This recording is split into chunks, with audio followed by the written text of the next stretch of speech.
Bonjour, bonjour, bonjour, bonjour, bonjour à tous, bonjour à toutes. Je suis Boakwasi à Série Fixe et je viens faire cette vidéo aujourd'hui pour parler d'un sujet qui est hyper important. Quand je dis hyper important, c'est-à-dire qu'on en parle depuis longtemps, mais cette fois-ci, il faut qu'on puisse faire comprendre ce dont je vais parler à la jeunesse africaine en général et à la jeunesse ivoirienne en particulier. Et le titre de cette vidéo, c'est le vrai combat de l'indépendance. Le vrai combat de l'indépendance. Et on va décortiquer ça tranquillement parce que peut-être que le titre paraît anodin comme ça quand on parle comme ça parce que les gens n'ont pas, pour beaucoup, ils n'ont pas la faculté de pouvoir comprendre de quoi on parle quand on parle de vrai combat d'indépendance. Ils n'ont pas cette faculté de comprendre de quoi on veut parler en fait. Parce que c'est pas donné à tout le monde de pouvoir comprendre vraiment les enjeux actuellement qui nous concernent, nous les Africains, sur le continent noir. Et quelque part, c'est pas évident. C'est pas évident. Les gens sont vraiment embrouillés avec plein de messages contraires, de choses qui viennent les embrouiller. Et puis ça fait que c'est difficile de se focaliser sur vraiment les vrais enjeux, les vrais problèmes. Ce qui fait que, par exemple, la jeunesse ivoirienne, on a l'impression qu'ils sont plus attirés vers le béret, comme on dit, vers les amusements, vers la distraction, au lieu d'être concernés par ce qui va les engager demain et ce qui va faire changer leur vie sur le continent africain. Qu'est-ce qu'il y a? Circule. Je sais pas où aller la télécommande. Circule. Elle est dans le lit là-bas. Circule. Excusez-moi. On est à la maison et ma fille, elle adore venir se rendre intéressante quand je suis occupé à faire des vidéos. Voilà, désolé. Alors, aujourd'hui, il est important qu'on puisse vraiment expliquer ces enjeux à cette jeunesse qui est la vraie richesse de l'Afrique, la vraie richesse de la Côte d'Ivoire. Parce que s'il y a quelque chose que ceux qu'on appelle les colons, c'est-à-dire les multinationales qui ont toujours profité des biens de l'Afrique et qui se portent très bien financièrement dans le monde. Et ceux qui sont derrière tout ça, s'il y a quelque chose qu'ils affectionnent, c'est de faire en sorte que les jeunes, la jeunesse africaine, la jeunesse ivoirienne en particulier, puissent être toujours dans l'insouciance, toujours concernés par tout sauf leur bien-être sur la terre africaine. C'est-à-dire qu'on peut encourager les jeunes à voyager, à prendre des visas pour aller à l'extérieur, pour aller servir de main-d'œuvre quelque part, mais on ne va pas les encourager à rester chez eux. On va plutôt leur faire peur, on va plutôt les désorienter de telle sorte que dans leur tête, dans leur psychisme, ils puissent se dire que mon avenir est partout sauf sur la terre de mes ancêtres. Voilà pourquoi vous allez voir beaucoup de gens qui vont faire des prières, qui vont faire toutes sortes de choses pour pouvoir avoir un visa, un passeport et voyager. Alors que les pays où ces jeunes-là s'en vont bien, ils ont un bon système de santé, éducatif et tout, et la plupart du temps, c'est avec les richesses qu'ils prennent dans les pays de ces jeunes-là, qui fuient ces pays-là. Donc aujourd'hui, nous sommes arrivés à un stade où il faut inverser cette façon de penser dans la tête des jeunes, en leur disant la vérité, en leur expliquant vraiment le pourquoi du comment et qu'est-ce qui se passe exactement qui fait que toujours en Afrique, après 60 ans de pseudo-indépendance, on soit toujours aussi dépendant de l'extérieur. C'est très important de parler de ça. Je ne vois aucun commentaire. Vous savez, les restrictions de Facebook, pour votre information, les restrictions de Facebook se font à compte-gouttes. Disparaissent à compte-gouttes du moins, parce que avec l'avènement de Donald Trump aux États-Unis, Zuckerberg a été sommé par l'administration de Donald Trump de faire enlever tous les fact-checking et toutes les conneries qui nous mettaient des restrictions stupides sur les réseaux sociaux, afin que aujourd'hui maintenant on puisse faire des vidéos tranquillement et que tout se passe bien. Mais malheureusement, ça ne se fait pas instantanément comme aux États-Unis, parce que dans les pays de l'Europe, dans les pays africains et tout ça, Facebook a quand même signé des chartes avec ces gens-là, et c'est au compte-gouttes que ces restrictions vont se retirer et on pourra vraiment faire des vidéos comme avant où tout le monde pouvait voir et tout ça. Mais en attendant que ça arrive sur tous ces territoires-là, les choses se font petit à petit. Donc il est important que vous puissiez le savoir.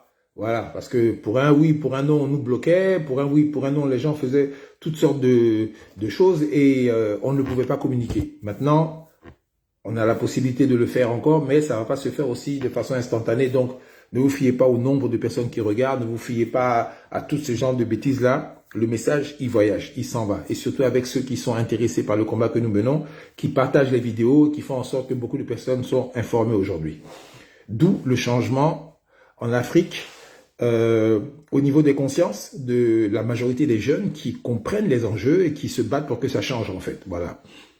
Alors, donc je disais que aujourd'hui nous sommes dans un combat, dans le combat final de nos indépendances africaines, et ce combat-là ne se fera pas aussi facilement que ça, parce que nous avons en face de nous des gens qui sont vraiment aguerris déjà à la manipulation, qui sont aguerris dans toutes les choses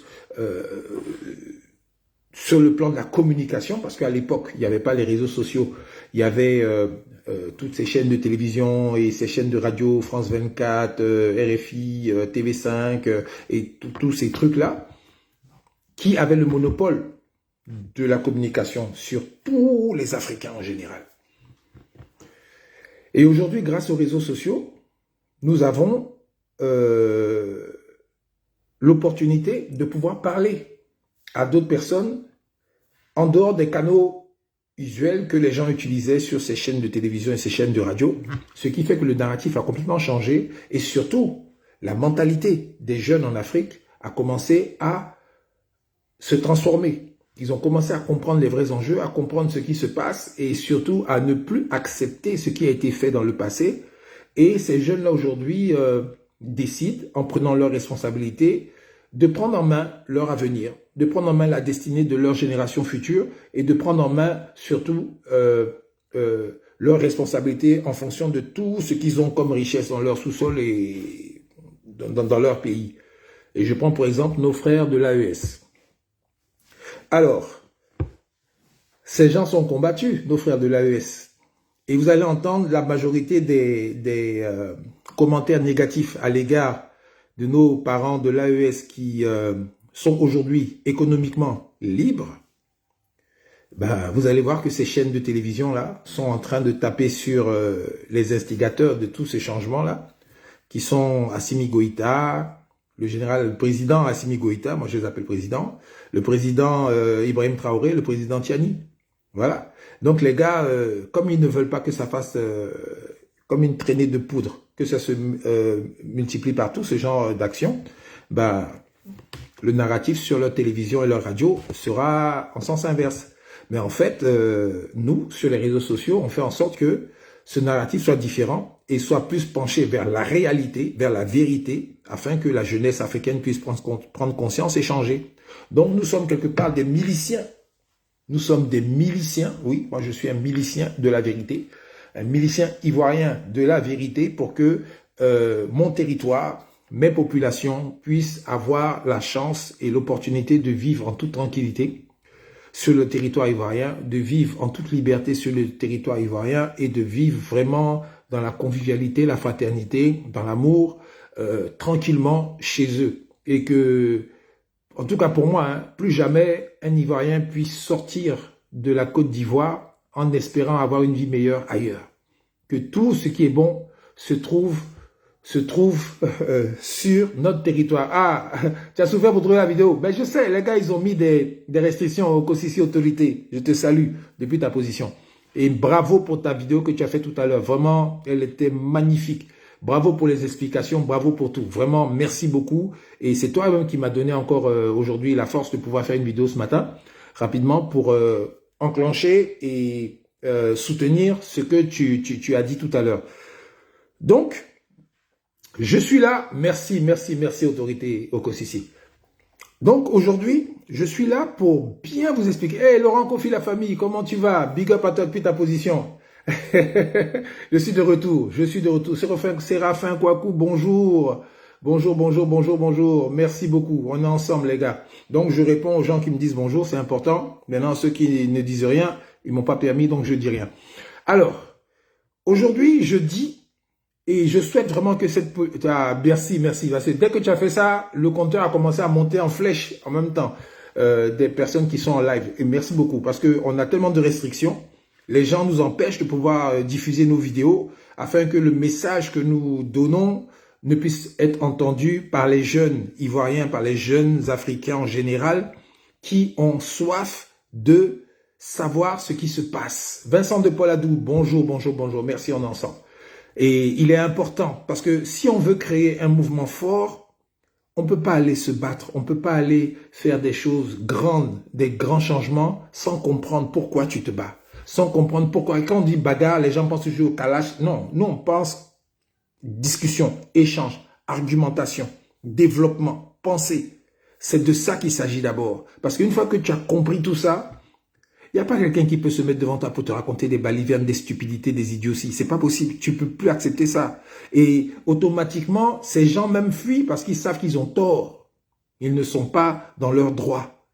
Nous sommes dans nos droits. Donc, il est important qu'on puisse expliquer les choses correctement pour que nos jeunes... Aujourd'hui, je vois des jeunes qui font des vidéos, mais moi-même, je suis dépassé par l'éloquence de ces enfants, par leur force, leur réflexions qui sont puissamment argumentées.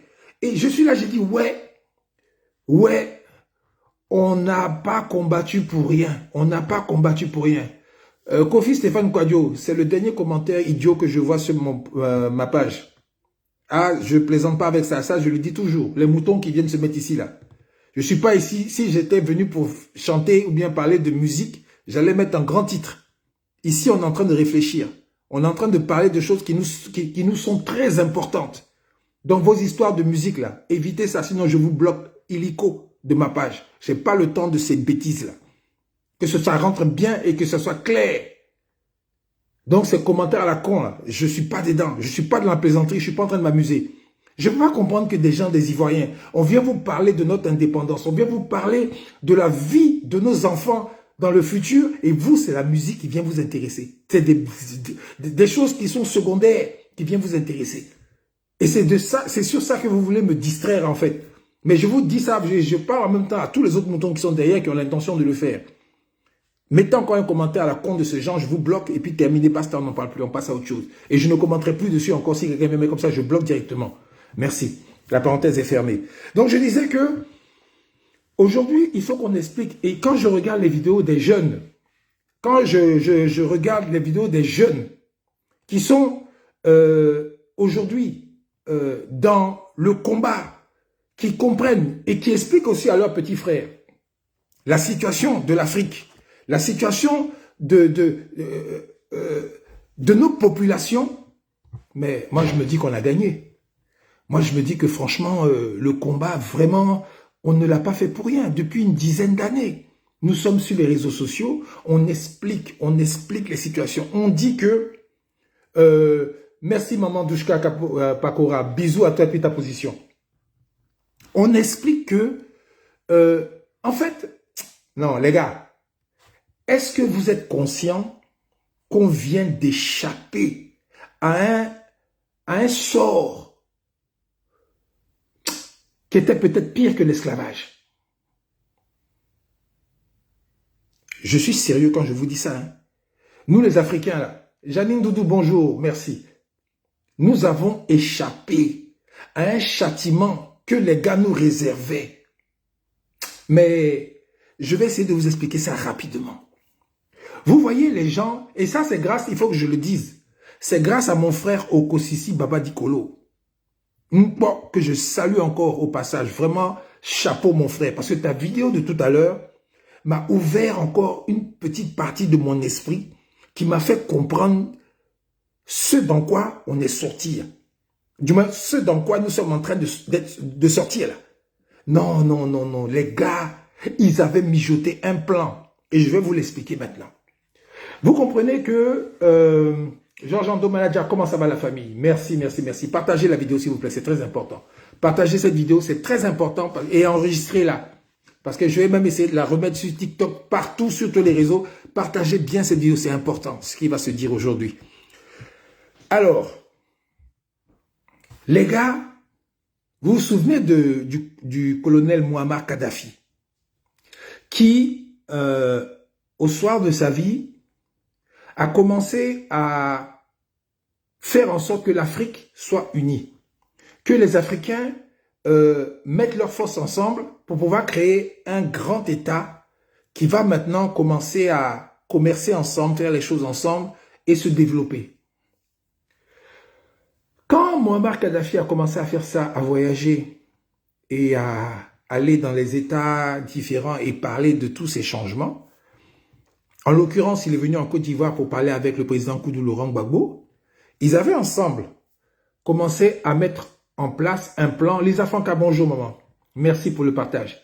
Ils ont commencé à mettre ensemble un plan pour pouvoir créer une monnaie africaine, basée sur le stock d'or africain, afin que l'Afrique ait sa propre monnaie et de ce fait puisse se développer avec son économie, faire les choses et commercer entre eux. Tout de suite, qu'est-ce qui s'est passé? On lui a créé une rébellion en griffe, alors que c'était des terroristes. C'était des terroristes, des terreaux. Comme en Côte d'Ivoire, on dit oui, la rébellion, c'était des terroristes. Comme Ouattara Draman Alassane, il est le président des terroristes. Oui, moi je le dis, il n'est pas président de Côte d'Ivoire, hein, ça n'existe pas. Ça n'existe pas. Il n'est pas président de Côte d'Ivoire.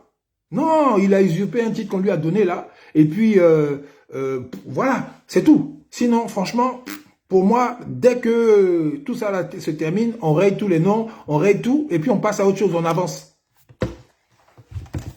Circule. Circule. J'ai 3 boutons, une craque. Vous comprenez?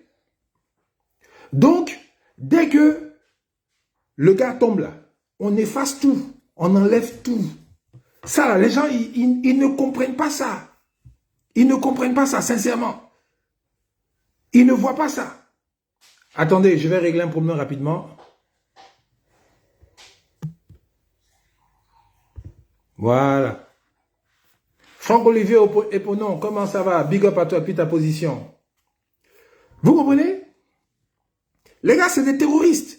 Mais ils utilisent d'autres noms, machin, truc, en fonction de comment ça les arrange. Mais en réalité, là, c'est des terroristes au même titre que Boko Haram. Tous ces gens-là. C'est des terroristes qui viennent avec des armes, ils tuent la population. C'est pas le modus operandi, comme on dit, c'est le mot à la mode actuellement. Ils viennent, ils arrosent les gens, et puis, ben, ouais, on est venu pour telle chose, on est venu faire ça. C'est la même chose. C'est ce qu'ils ont fait. Mais sauf que, comme à l'époque de la rébellion, il y avait le gouvernement français, à l'époque, était derrière, avec Dominique de Villepin, tous ces gens-là qui supportaient, qui ont appuyé tout ce groupement-là, ben, ils ont changé les noms parce que au niveau de la communication à la télévision, ça faisait pas joli de dire des terroristes, ça faisait joli de dire une rébellion. Et après, maintenant, des forces nouvelles. Vous comprenez?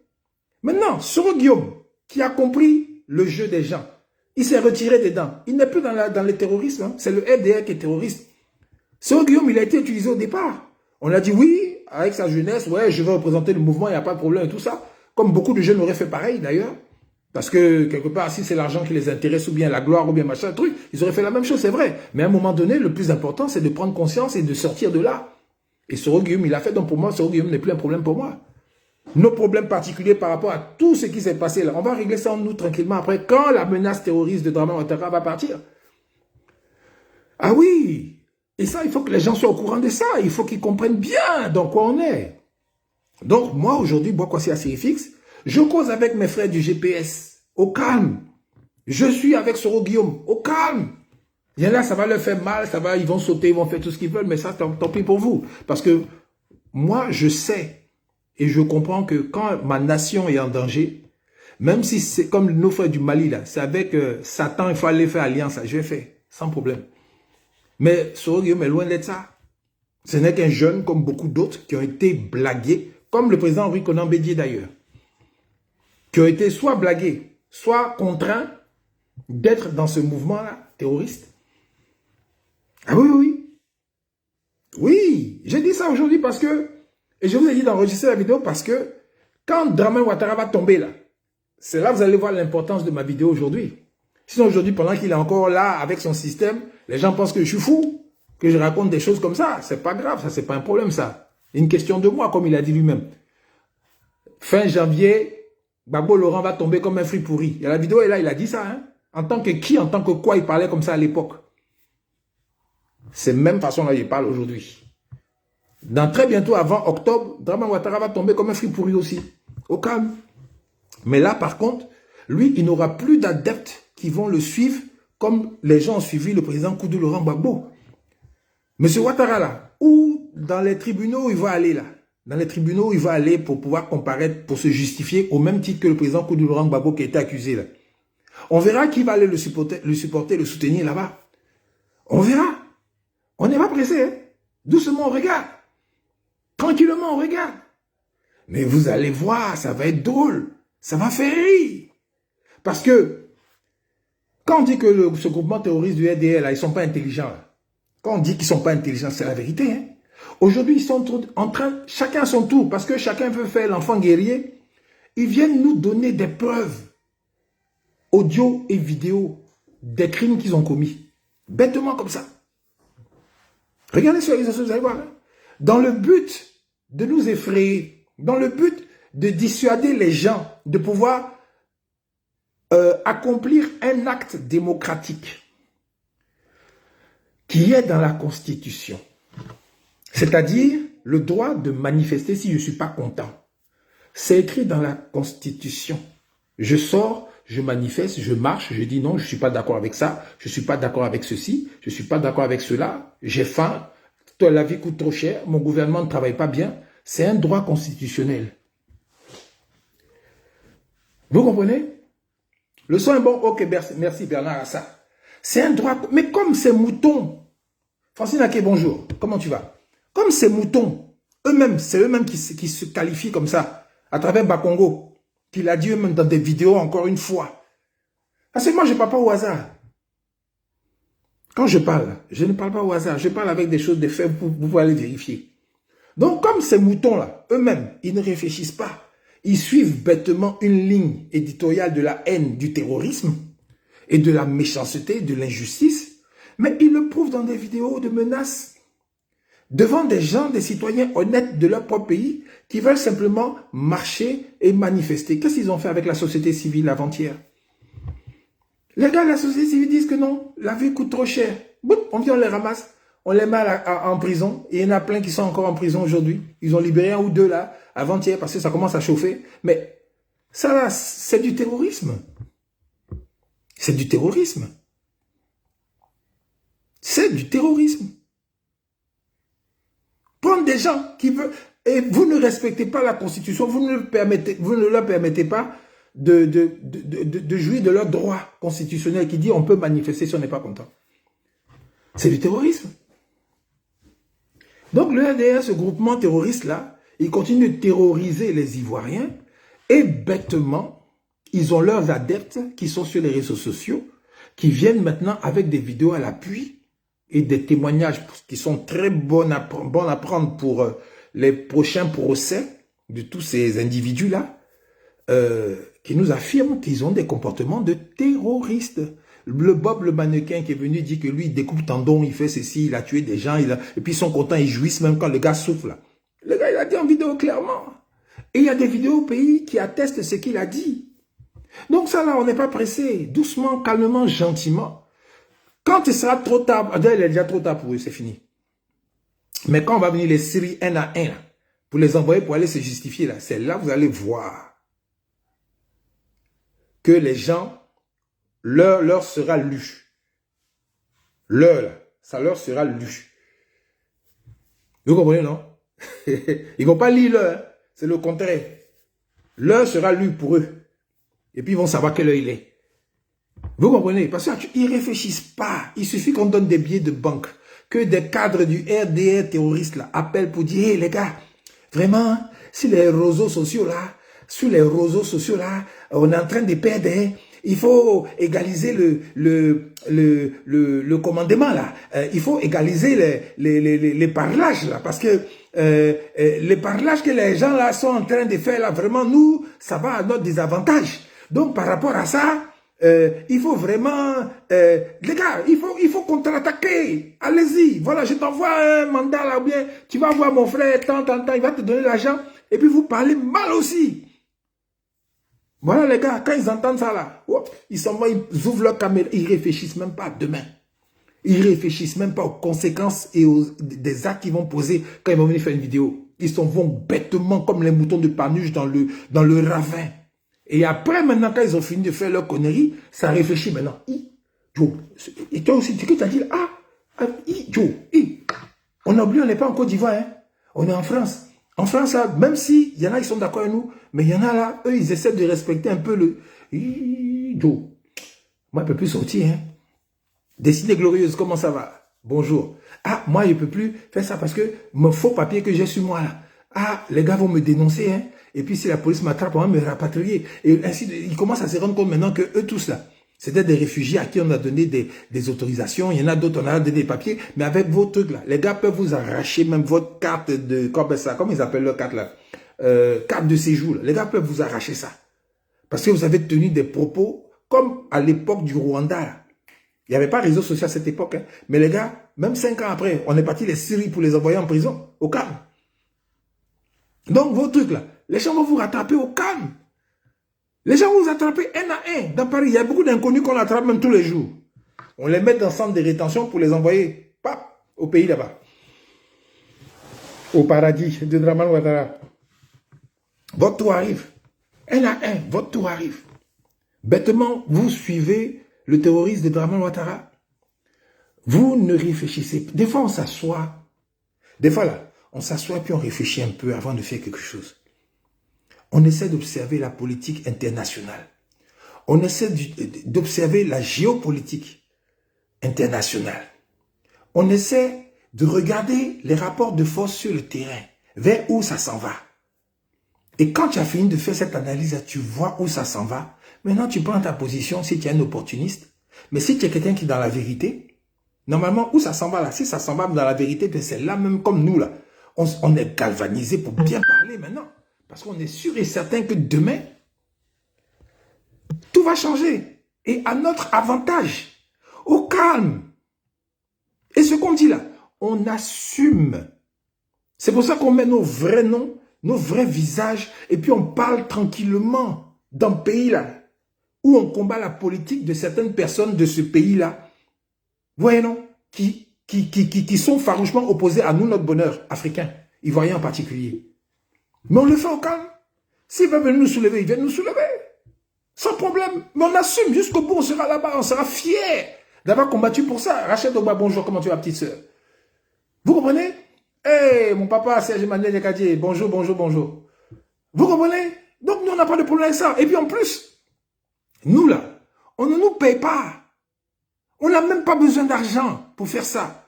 Pour nous, c'est naturel de parler de ça parce qu'on pense à nos enfants, on pense à l'avenir de l'Afrique. Et je le dis haut et fort ici, que moi, Boakwasi, à Sirifix, je suis contre l'immigration.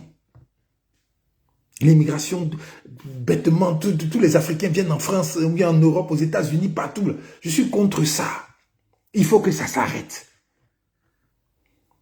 Je répète, moi, Boakwasi, à Sirifix, je suis contre l'immigration intempestive des jeunes Africains vers l'Europe, la France, les États-Unis, tous les autres pays là. Je suis contre ça. Voilà pourquoi nous faisons ce combat pour que chez nous en Afrique, nous ayons tout ce qu'il faut pour que un jeune Ivoirien en particulier en Côte d'Ivoire ne sente pas le besoin d'aller dans un autre pays pour pouvoir gagner sa vie décemment. Et pour ça, il faut absolument que le système que le général de Gaulle a mis en place depuis les années Tchoé, là, 1960, là, avant même 50, là, qui disait que toute matière première dans le sous-sol africain, toute matière première qui s'est connue ou bien inconnue, qui vont découvrir, ça appartient à la France. Ça là, on va dénoncer ça. On va couper court avec ça. Pas un coup sec. Parce que ce n'est pas normal. Parce que ce n'est pas juste. Et c'est ce qui fait que la jeunesse africaine sur la terre d'Afrique souffre le martyre pour avoir une vie décente et se sent obligé de prendre un avion pour aller maintenant servir de main-d'œuvre dans un autre pays à l'extérieur. Est-ce que ça rentre bien dans vos oreilles? Sacha Bazaïf, comment ça va? Est-ce que ça rentre bien? Maintenant, si ce que j'ai dit là, c'est mauvais là, j'assume. Et j'assumerai ça partout, devant toute juridiction, bien quoi que ce soit. Je n'ai pas de problème avec ça. Maintenant, si ce que je dis là est juste, c'est qu'il est impossible, je dis bien, il est impossible d'arrêter cette vague de changement en Afrique. Comme ce qui se passe dans l'AES là. Il est impossible d'arrêter ça parce que la majorité des jeunes Ivoiriens en particulier ont compris que c'est absolument ce que nous devons faire. Nous réapproprier nos droits. Nous réapproprier nos richesses. Nous réapproprier nos indépendances financières, nos indépendances économiques. C'est maintenant que la vidéo commence. Et quand même, ouais. Il n'est pas question, je dis bien, il n'est pas question que l'économie de la Côte d'Ivoire soit dans la main des étrangers. Terminé. Ça là, on s'attelle à ce que dès que le pouvoir change, on mette ça d'abord comme un principe inaliénable. Il est impossible de faire autrement que de remettre l'économie nationale de la République de Côte d'Ivoire, pendant que ça s'appelle comme ça encore, hein, dans les mains des étrangers. À tous les niveaux. C'est-à-dire que, n'imaginez même pas que non, parce que non. C'est-à-dire que, nationalisation là, ça va se faire. Le politicien qui n'est pas prêt à assumer ça, le politicien ivoirien qui veut diriger la Côte d'Ivoire de demain, qui n'est pas prêt à aller au charbon pour assumer ce que je suis en train de dire là, c'est même pas la peine d'essayer. Parce que vous allez avoir honte. Aujourd'hui, en 2025, on est arrivé là, où nous avons le choix de choisir le partenaire avec qui on veut marcher. Et aujourd'hui, où le monde se divise en deux, où il y a des gens qui sont responsables de toute la misère des Africains, en amont. Et puis des gens qui permettent aux Africains maintenant de pouvoir parler sans avoir peur. Parce que à travers le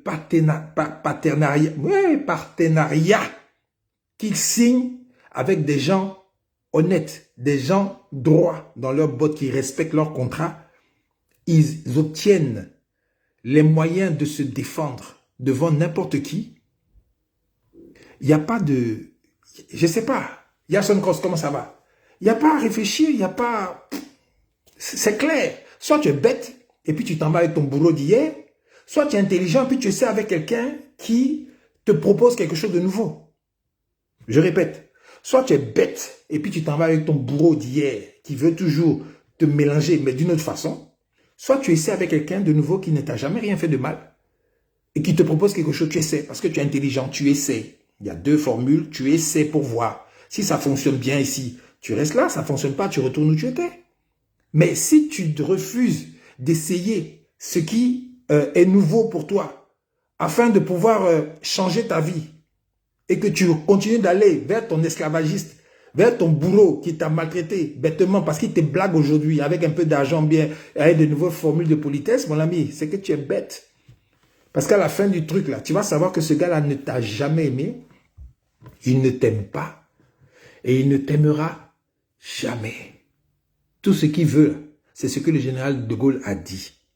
Les matières premières, tout ce qui est dans ton sous-sol qui peut lui faire en sorte que sa vie est bien dans son pays. Et puis toi, maintenant, tu viens travailler chez lui comme main d'œuvre. Sinon, toi, ton développement chez toi, là, c'est blanc. Et je vous mets au défi de me prouver le contraire.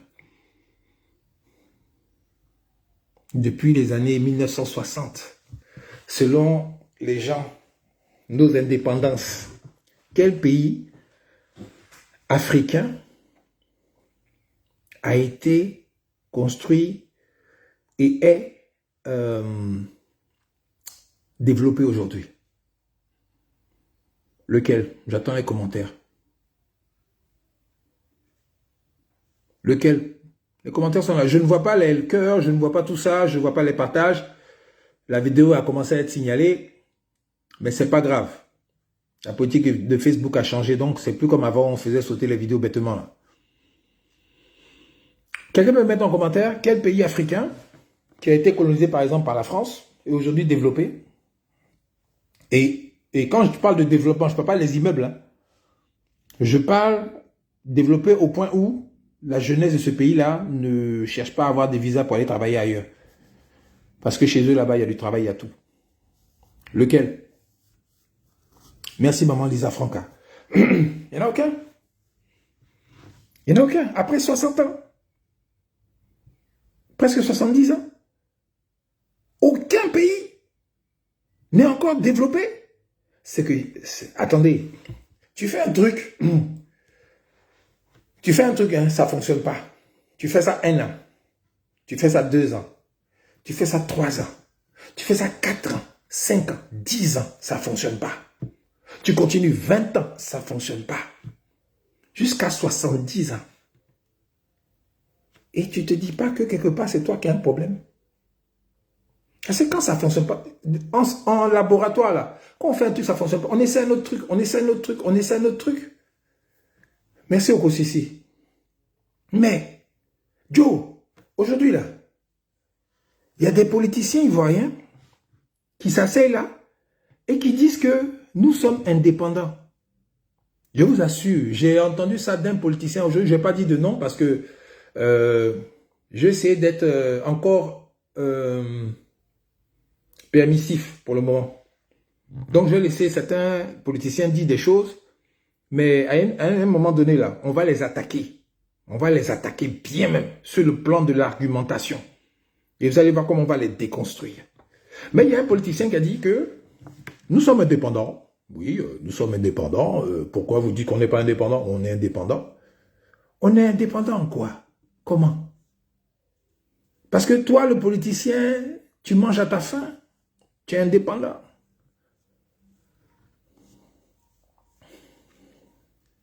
C'est ça? Parce que toi, le politicien, tu n'as jamais eu faim de ta vie. Tu peux t'asseoir pour dire que tu es indépendant.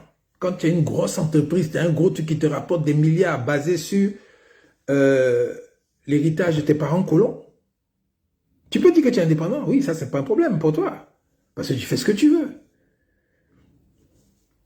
Mais il ne faut pas te foutre des Ivoiriens qui souffrent, les Ivoiriens qui souffrent justement de cette dépendance. En plus, les entrepreneurs ivoiriens, qui se battent, oh, ils se battent. Si j'ai vu des gens courageux, ce sont les entrepreneurs en Côte d'Ivoire qui essaient de créer quelque chose, qui essaient de faire quelque chose pour s'en sortir. Et quand ils commencent, surtout pour ceux qui commencent à réussir et que ça commence à rentrer l'argent, on leur sort des lois, des trucs bizarres qui les cassent définitivement. On peut citer les sociétés, les machins, on peut citer agro-business et tous ces trucs-là. Et quand on les casse comme ça, c'est au profit de qui? De ceux qui ont le monopole.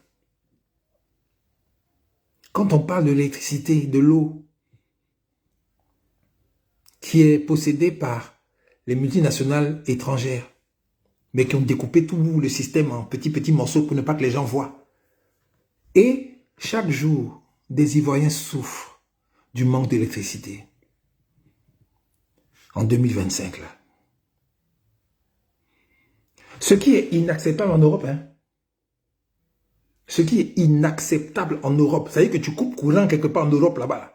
Mais Joe, c'est la fin du monde. Mais chez nous en Afrique, là, c'est comme si... C'est banal, quoi. Chaque jour, même où je parle, là, il y a des gens qui n'ont pas été, ça fait 3 jours. Ou bien l'eau. Des choses aussi vitales.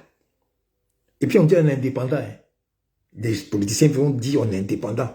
Mais comme eux, chez eux, là-bas, il y a groupe électrogène, il y a tout. Et ils ne sentent pas ça. Ils peuvent se permettre de venir nous dire on est indépendant. Au calme. Et puis ça va quelque part. Et puis, le pire, c'est que des moutons qui souffrent de ce délestage, de ces actes terroristes, que de couper l'électricité, là, n'importe comment, bêtement, là. Et l'eau. Il y a des gens qui souffrent de ça, qui vont aller supporter des gens comme ça. Hein. Vous voyez un peu? Mais bon, ceux-là, ils commencent à diminuer en nombre. Ah, voilà Francine Aké qui fait un témoignage ici. Je regarde. Chaque samedi matin, il n'y a pas d'eau dans son quartier. Ça ne vous dit rien en 2025. Ça ne vous dit rien. Imaginez en France, ou bien en Suisse, ou bien, je ne sais pas moi, aux États-Unis. Chaque samedi matin, il n'y a pas d'eau dans le quartier. Mais le tollé. Et c'est à ça qu'aujourd'hui, M. Dramane Ouattara, ce terroriste-là, compare la Côte d'Ivoire, où on dit que non, tout va bien, c'est le paradis, tout fonctionne bien au pays, tous les voyants sont ouverts, le PIB de temps en temps avec des chiffres à la con qu'on nous donne. Sérieusement, vous êtes sérieux là? La majorité des gens qui viennent faire des discours et ceci, cela, mais c'est des gars chez eux là-bas, là. Oh. Quand on coupe l'électricité dans son quartier, si on coupe dans son quartier d'ailleurs, lui il n'est pas au courant. Hein. Quand on coupe courant, lui il n'est pas au courant. Parce qu'il a son machin électrogène, son système qui fait super silencieux, qui coûte très cher. Et puis chez lui, la climatisation, tout fonctionne. La télévision, tout fonctionne. Donc il n'est pas au courant que chez les gens, là-bas, on a coupé. Ils s'en foutent. Donc demain, il va venir faire des vidéos à la con, faire des discours à la con pour dire que tout va bien. Que le pays est développé. Que tout fonctionne bien. Les gars, à un moment donné, il faut prendre conscience. À un moment donné, je vais essayer de faire que 1 heure de vidéo aujourd'hui.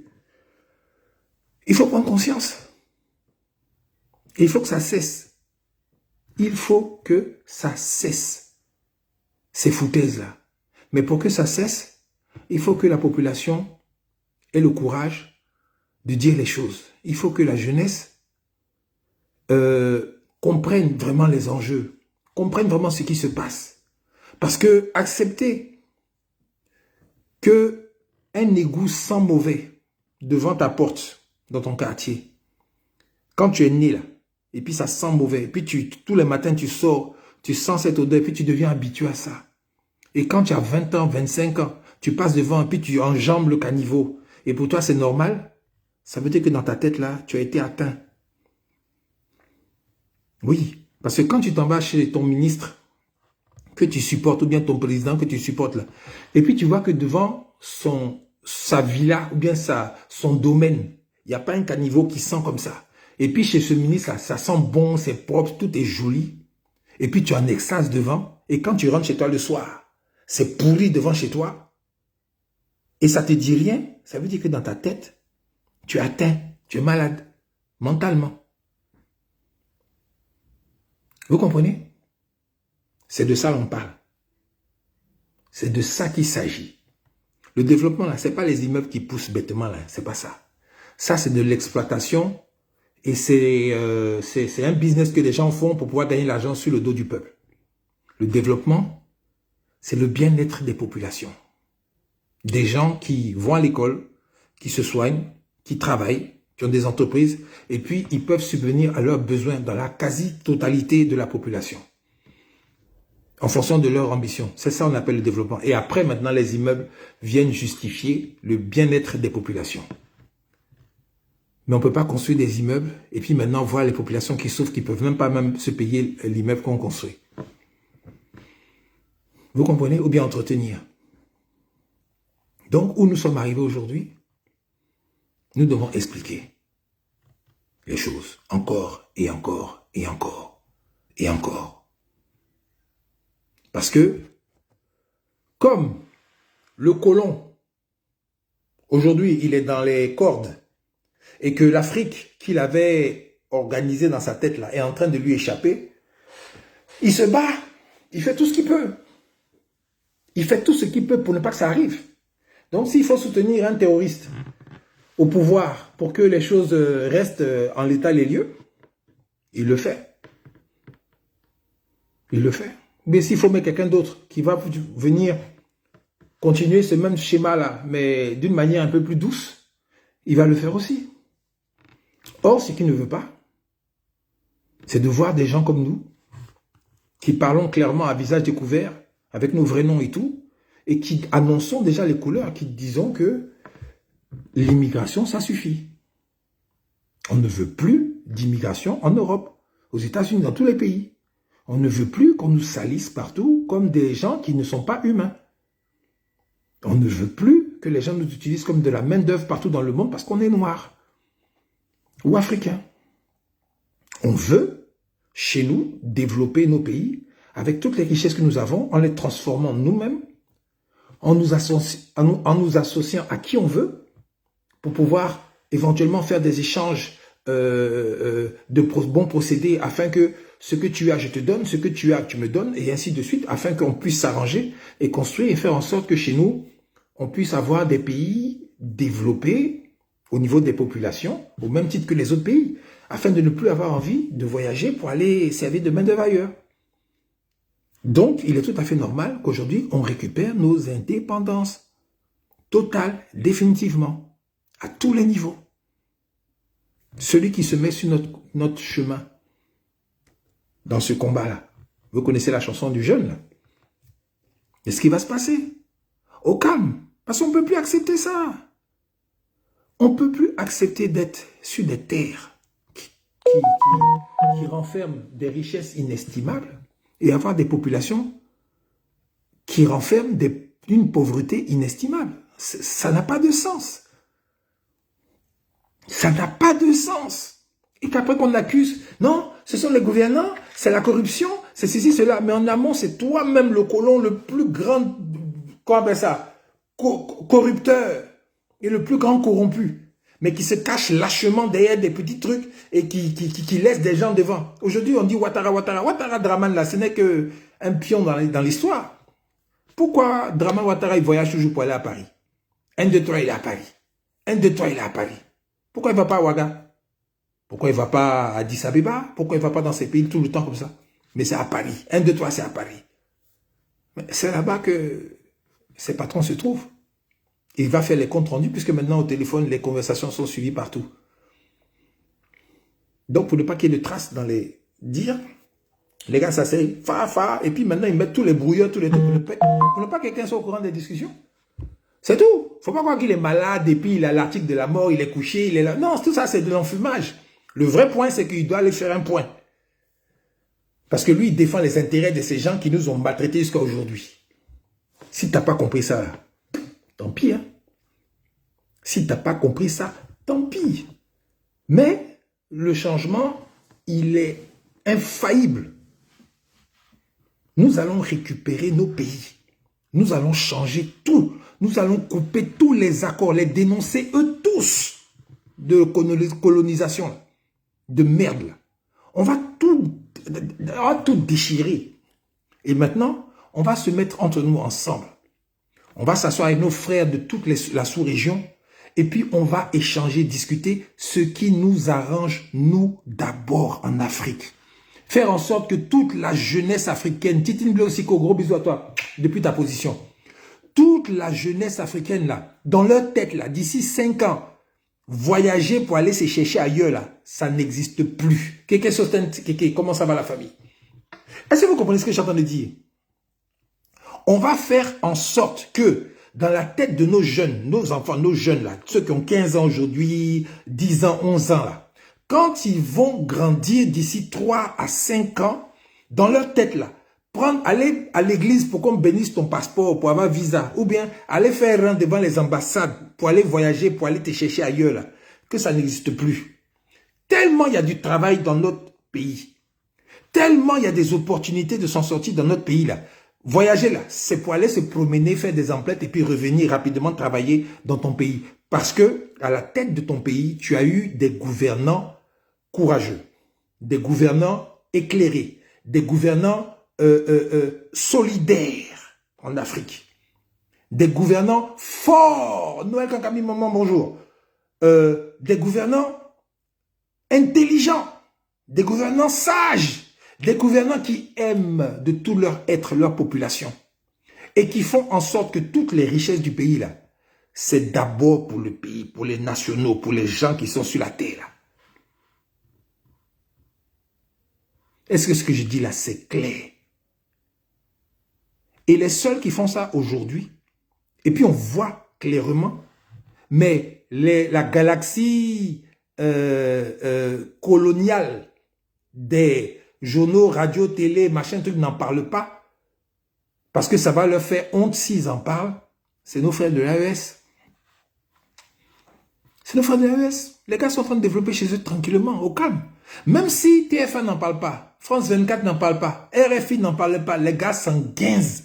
Les gars s'en foutent juste de... Vous savez quand on dit, je m'en fous de chez m'en fous, là. Les gars s'en foutent parce que sur le terrain, les populations sont en train de rire, de sourire. Elles sont contentes. À 90%. Il n'y a pas un pays où tout le monde 100% est content. Mais à 90%, les populations sont contentes et les populations sont prêtes à offrir leur poitrine si jamais quelqu'un veut toucher à leur système là. Vous comprenez? Il y a de moins en moins de Burkinabés, de Maliens et de Nigériens qui s'en vont dans les ambassades pour dire, moi, je m'en vais me chercher ailleurs. Parce que les gars commencent à voir que les choses sortent de terre partout et les boulots vont être à gogo, à leur disposition parce que ils ont pris l'initiative de mettre les richesses de leur pays au service de leur population. Il n'y a pas une multinationale, il n'y a pas un gouvernement étranger, il n'y a pas quelque chose de quoi qui va venir dire c'est quoi, c'est mamie, c'est l'hôtel, c'est rentré ici, c'est sorti là-bas. Tout ce qu'ils font, tout ce qu'ils décident, c'est eux-mêmes et c'est pour eux-mêmes. Vous-même, vous ne voyez pas les vidéos sur les réseaux sociaux? Est-ce que vous avez vu une seule fois l'hôpital qui sont en train de construire au Burkina, l'immense hôpital là, ou bien les routes, ou bien les usines qui sont en train de faire là? Vous avez vu ça sur RFI? Vous avez vu ça sur les télévisions d'État françaises là, enfin d'État, les télévisions outre-mer ou bien les radios outre-mer outre-mer, c'est-à-dire que les radios et les télévisions que les Français eux-mêmes ne regardent pas là. Est-ce que vous avez déjà vu ça?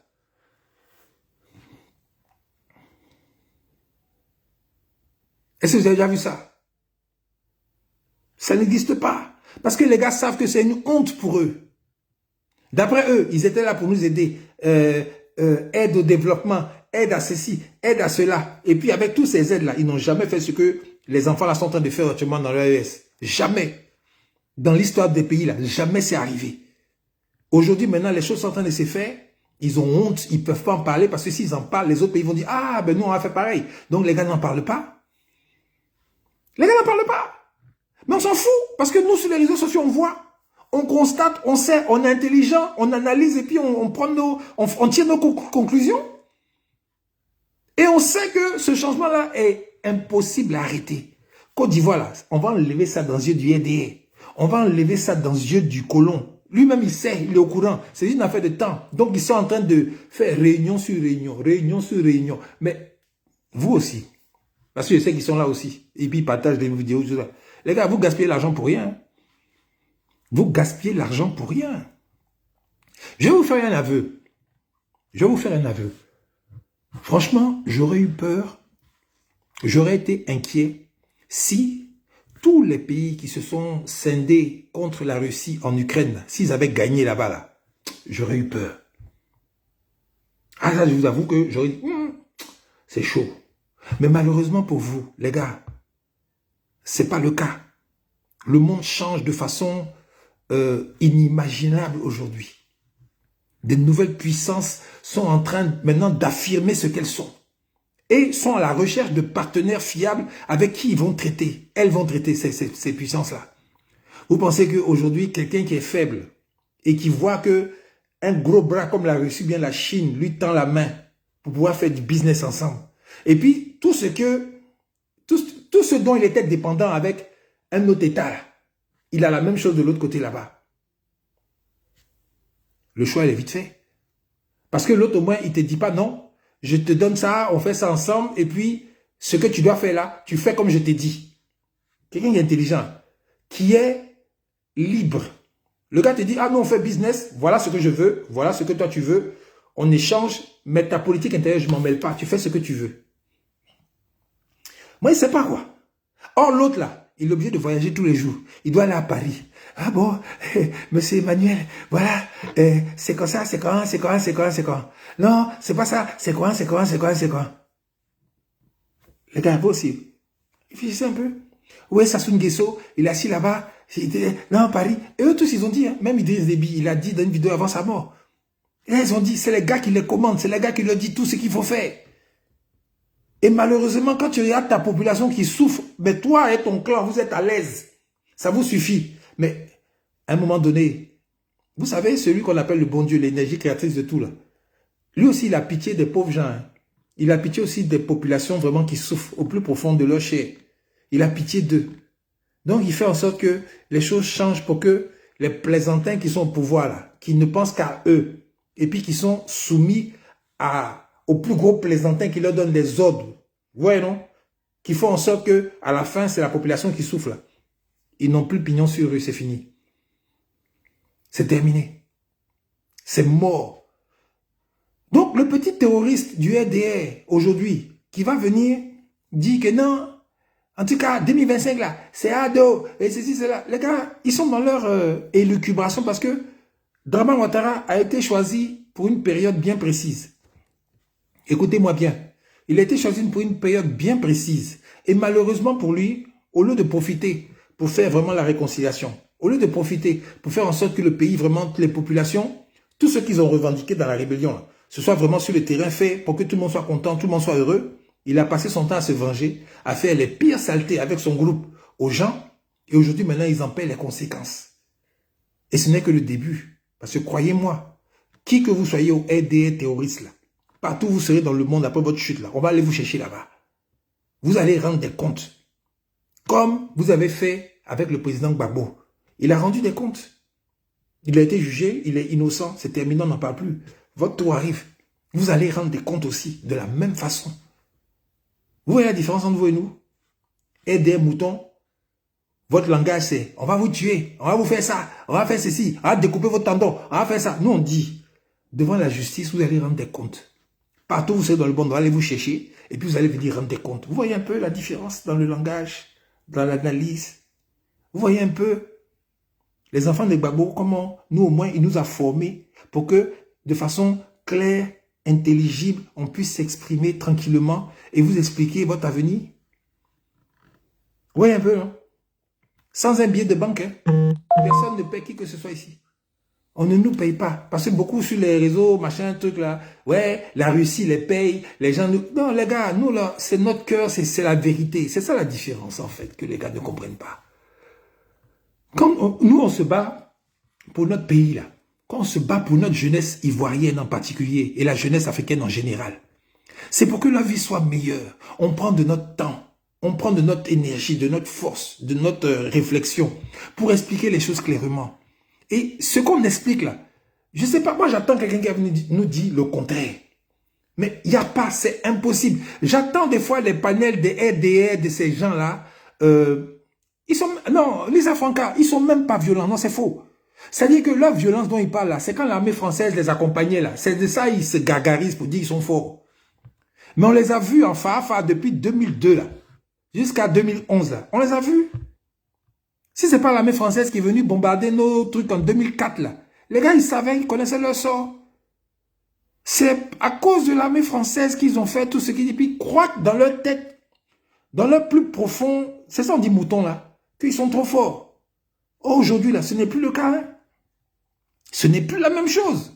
Mais ils ne savent pas. Ils ne sont pas conscients de ça. Mais quand ils parlent, c'est violent. Oui, c'est vrai. Ils parlent avec la violence dans leur bouche. Mais c'est tout ce qu'il faut. Comme ils attaquent en groupe.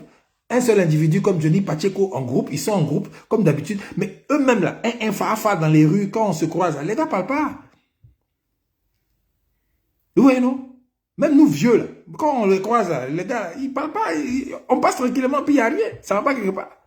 Pourtant, 2 jours avant, ils ont fait des vidéos de menaces et de tout ça. Mais quand ils sont en groupe, donc ça là, c'est comme ça les terroristes agissent.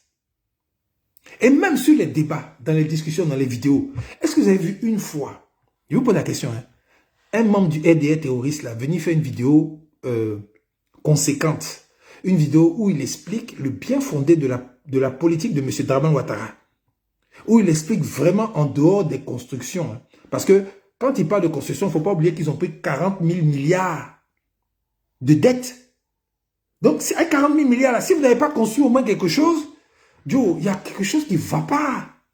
Donc, quand ils vont venir vous parler de non, on a fait les ponts, échangeurs avant-hier, à truc là, qu'on appelle le coin là, Aquabal, échangeurs, ils ont fait là. D'après eux, ils ont les meilleurs techniciens, ils sont les meilleurs économistes, les meilleurs scientifiques, machin truc. Ils ont fait l'inauguration dans leur précipitation parce que c'est chaud sur eux actuellement. Au niveau de la communication, des réseaux sociaux, tout ça là, ils voient que les gars, ils sont en drap avec l'opposition. Donc, ils sont obligés de faire les choses à la va-vite, sans réfléchir. Et ils ont fait une inauguration d'un endroit qui crée plus la merde qu'avant. Les vidéos traînent sur les réseaux sociaux. Patrice Bosson, Big Up Famille. Les vidéos traînent sur les réseaux sociaux. Où vous voyez les gens leur posent, oh non, on en a marre, c'est pas possible. Non, c'était mieux avant, ramenez-nous le truc d'avant. Les gars, ils ont fait un truc bêtement comme ça pour montrer que oui, tout va bien, M. Ouattara travaille, mais en fait, c'est de la merde. C'est de la merde. Et il va falloir assumer ça, les gars. Au calme. On vous le dit, il va falloir assumer ça. C'est pour ça qu'on dit, quand vous voulez faire quelque chose, réfléchissez bien. Surtout quelque chose qui est injuste.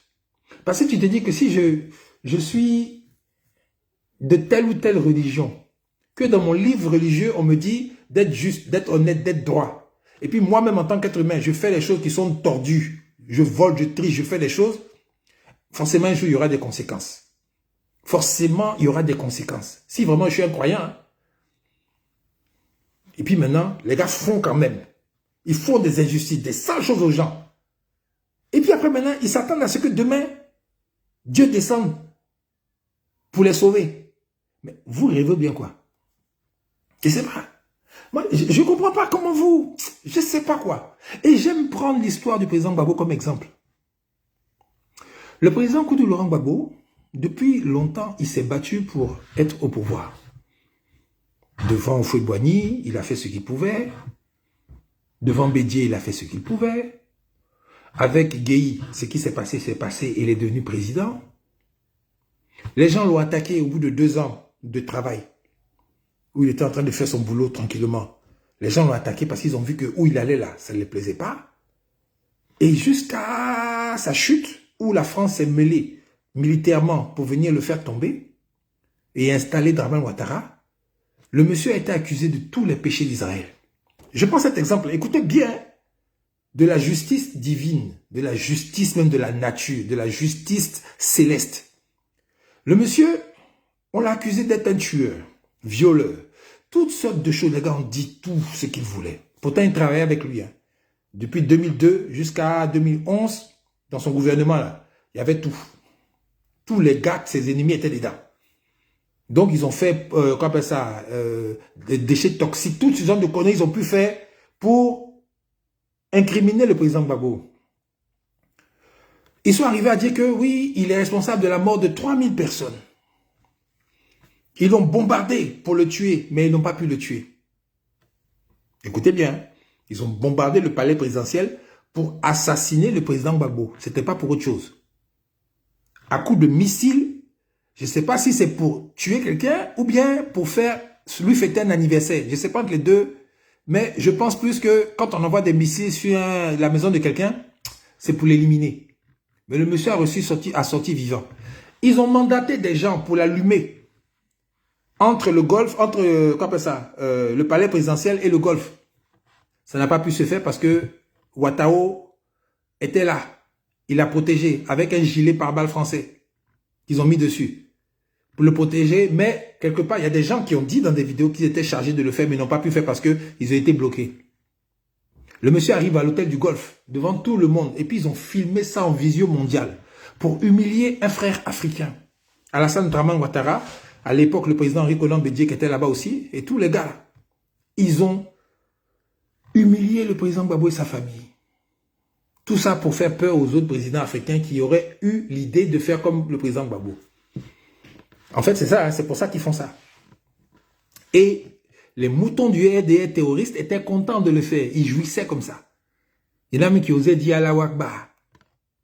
Vous comprenez? C'est pour vous montrer comment l'énergie céleste, le suprême, il agit.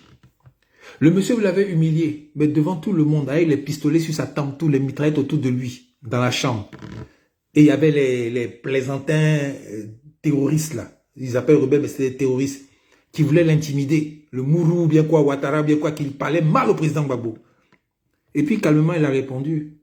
Il a répondu à toutes les questions avec une froideur. Moi, mais je dis, ouais, le monsieur, là, c'est un garçon. Ouais, Woody. Woody, quoi. Ouais. Et puis, il est sorti de là vivant. Il l'envoie à Korogo. Là, dans l'anonymat, personne au courant de ce que les gars ont fait au président Gbagbo là-bas.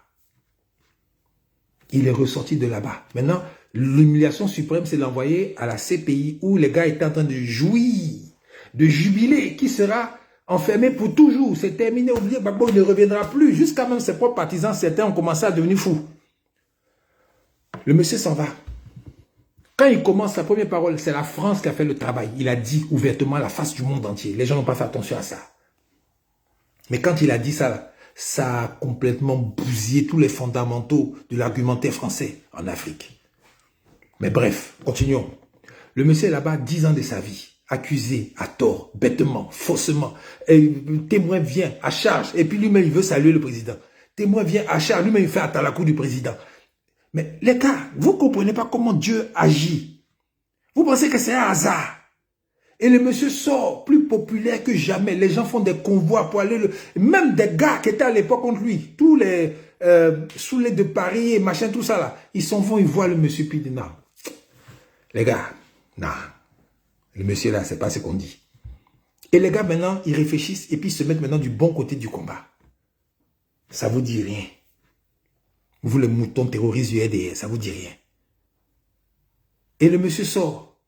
Et pendant qu'il est là-bas, comme les gens communiquent rapidement au niveau de la CPI, là, les gars communiquent avec le pouvoir Ouattara, les gars disent, ah, votre Moro là, on va le laisser, hein, d'ici 2-3 mois ou bien combien d'années là, parce qu'on n'a rien contre lui. Donc il va sortir, il est sur la bonne voie pour sortir. Ils entendent ça net. Les gars, tout d'un coup, on va mettre une juridiction.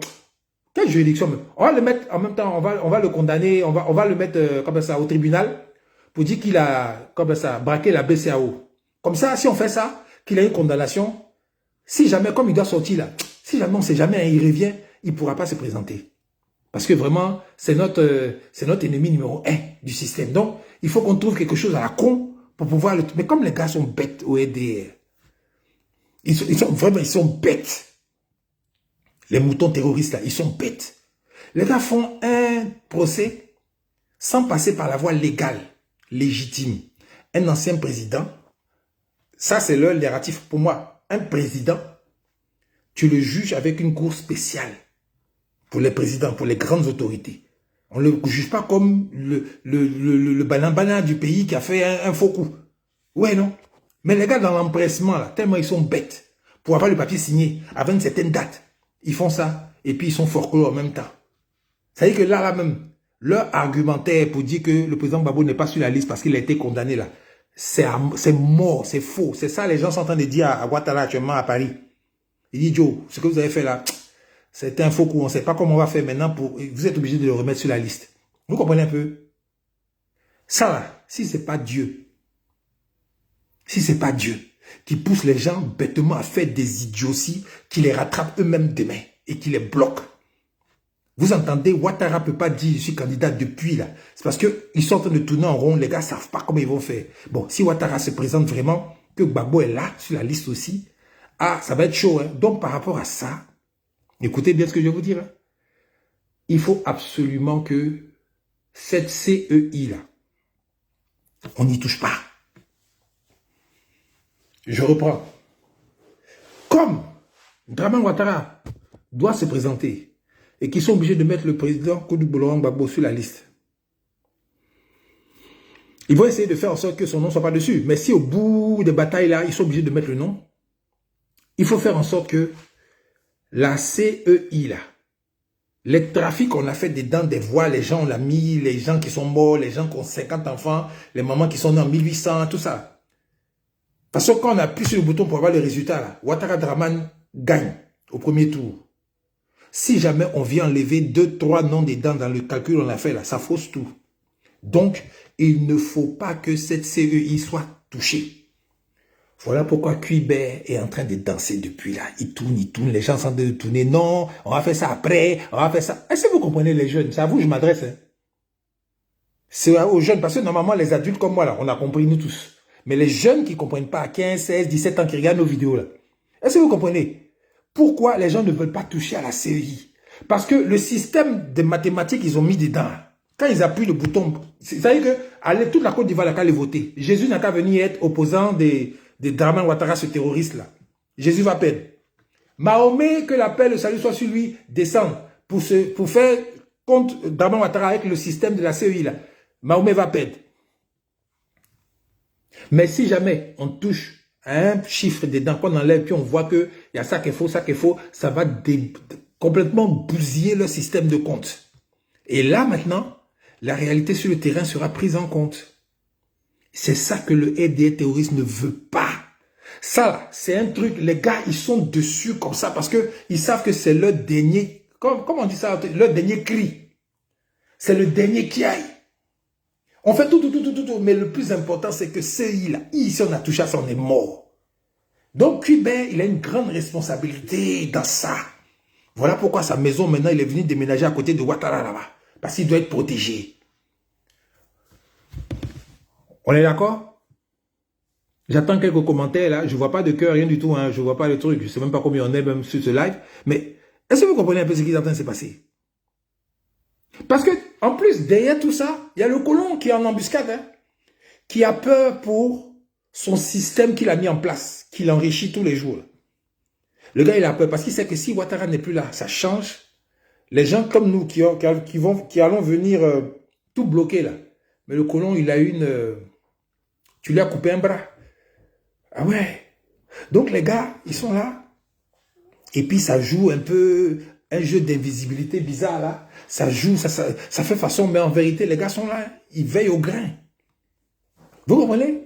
Donc la CEI, actuellement là, ils sont en train de jouer à cache-cache pour que le temps passe. Et quand le temps va passer et que la période des élections va arriver, on va dire allons aux élections. Allez, allons-y, c'est pas grave, allons-y. En espérant que le peuple va se faire avoir et puis on va dire, bon, finalement, on a l'habitude d'un toujours. Bon, c'est pas grave, on va pas faire la politique de la chaise vide, on va recommencer. J'ai faim. Sécule, j'arrive. Vous comprenez? C'est de ça qu'il s'agit. C'est de ça qu'il s'agit. Donc les gars, tout ce que vous voyez, c'est la distraction. Et pour distraire les gens, ils vont aller soulever la cuisinière là. Va faire concours de quoi pour cuisiner pendant 5 jours. Et puis Guinness va être content. Ou bien je sais pas quoi. Non, de Bordeaux et puis chose. Faites votre parole là-bas. Comme ça les jeunes là, ils vont sortir des réseaux sociaux pour aller se focus sur ces conneries là. Au lieu de se pencher sur la CEI que le Cuibert ne veut pas changer, ne veut pas bouger. Les discussions avec l'opposition que ces gouvernants terroristes là ne veulent pas faire. Ils humilient tout. Parce que l'opposition là, quand ils s'en vont dire on veut discuter, et les gens s'en vont, les gens les humilient là-bas à chaque fois. Hein. C'est parce que les opposants là, c'est des peureux pour la plupart, ils ne peuvent pas dire ça vrai. Ils sont humiliés par les gars du pouvoir à chaque fois. Il n'y a pas de respect. Il n'y a rien du tout parce que les gars s'en foutent. Parce qu'ils ont l'armée, la police, la gendarmerie avec eux. Donc les gars s'en foutent, ils ne s'occupent même pas de... Avec l'opposant, oh, c'est la merde. Donc aujourd'hui, quand je vois des opposants qui se marchent dessus, qui sont là, non, c'est moi les chefs, là, c'est moi, je vais être... Ça me fait pitié, quoi. C'est dommage. C'est dommage. Franchement, c'est dommage. Non, moi, je ne vais pas Sero. Non, moi, je ne vais pas Simon Babo. Non, moi, je ne vais pas Blekoudé. Non, moi, je ne vais pas Babo. Non, moi, je ne vais pas Tidiane Tcham. Je regarde, je dis, mais c'est quoi ça? Vous ne voyez pas que le problème est plus gros que tous ces gens-là? Et que c'est ensemble, vous allez pouvoir chasser ce système. Et après, maintenant, nous, entre nous, on va s'asseoir pour bien discuter. En grande intelligence pour voir ce qui avantage nos populations d'abord, avant nous-mêmes. Vous voyez pas, c'est logique. Mais non, il y en a qui font double jeu. Hein.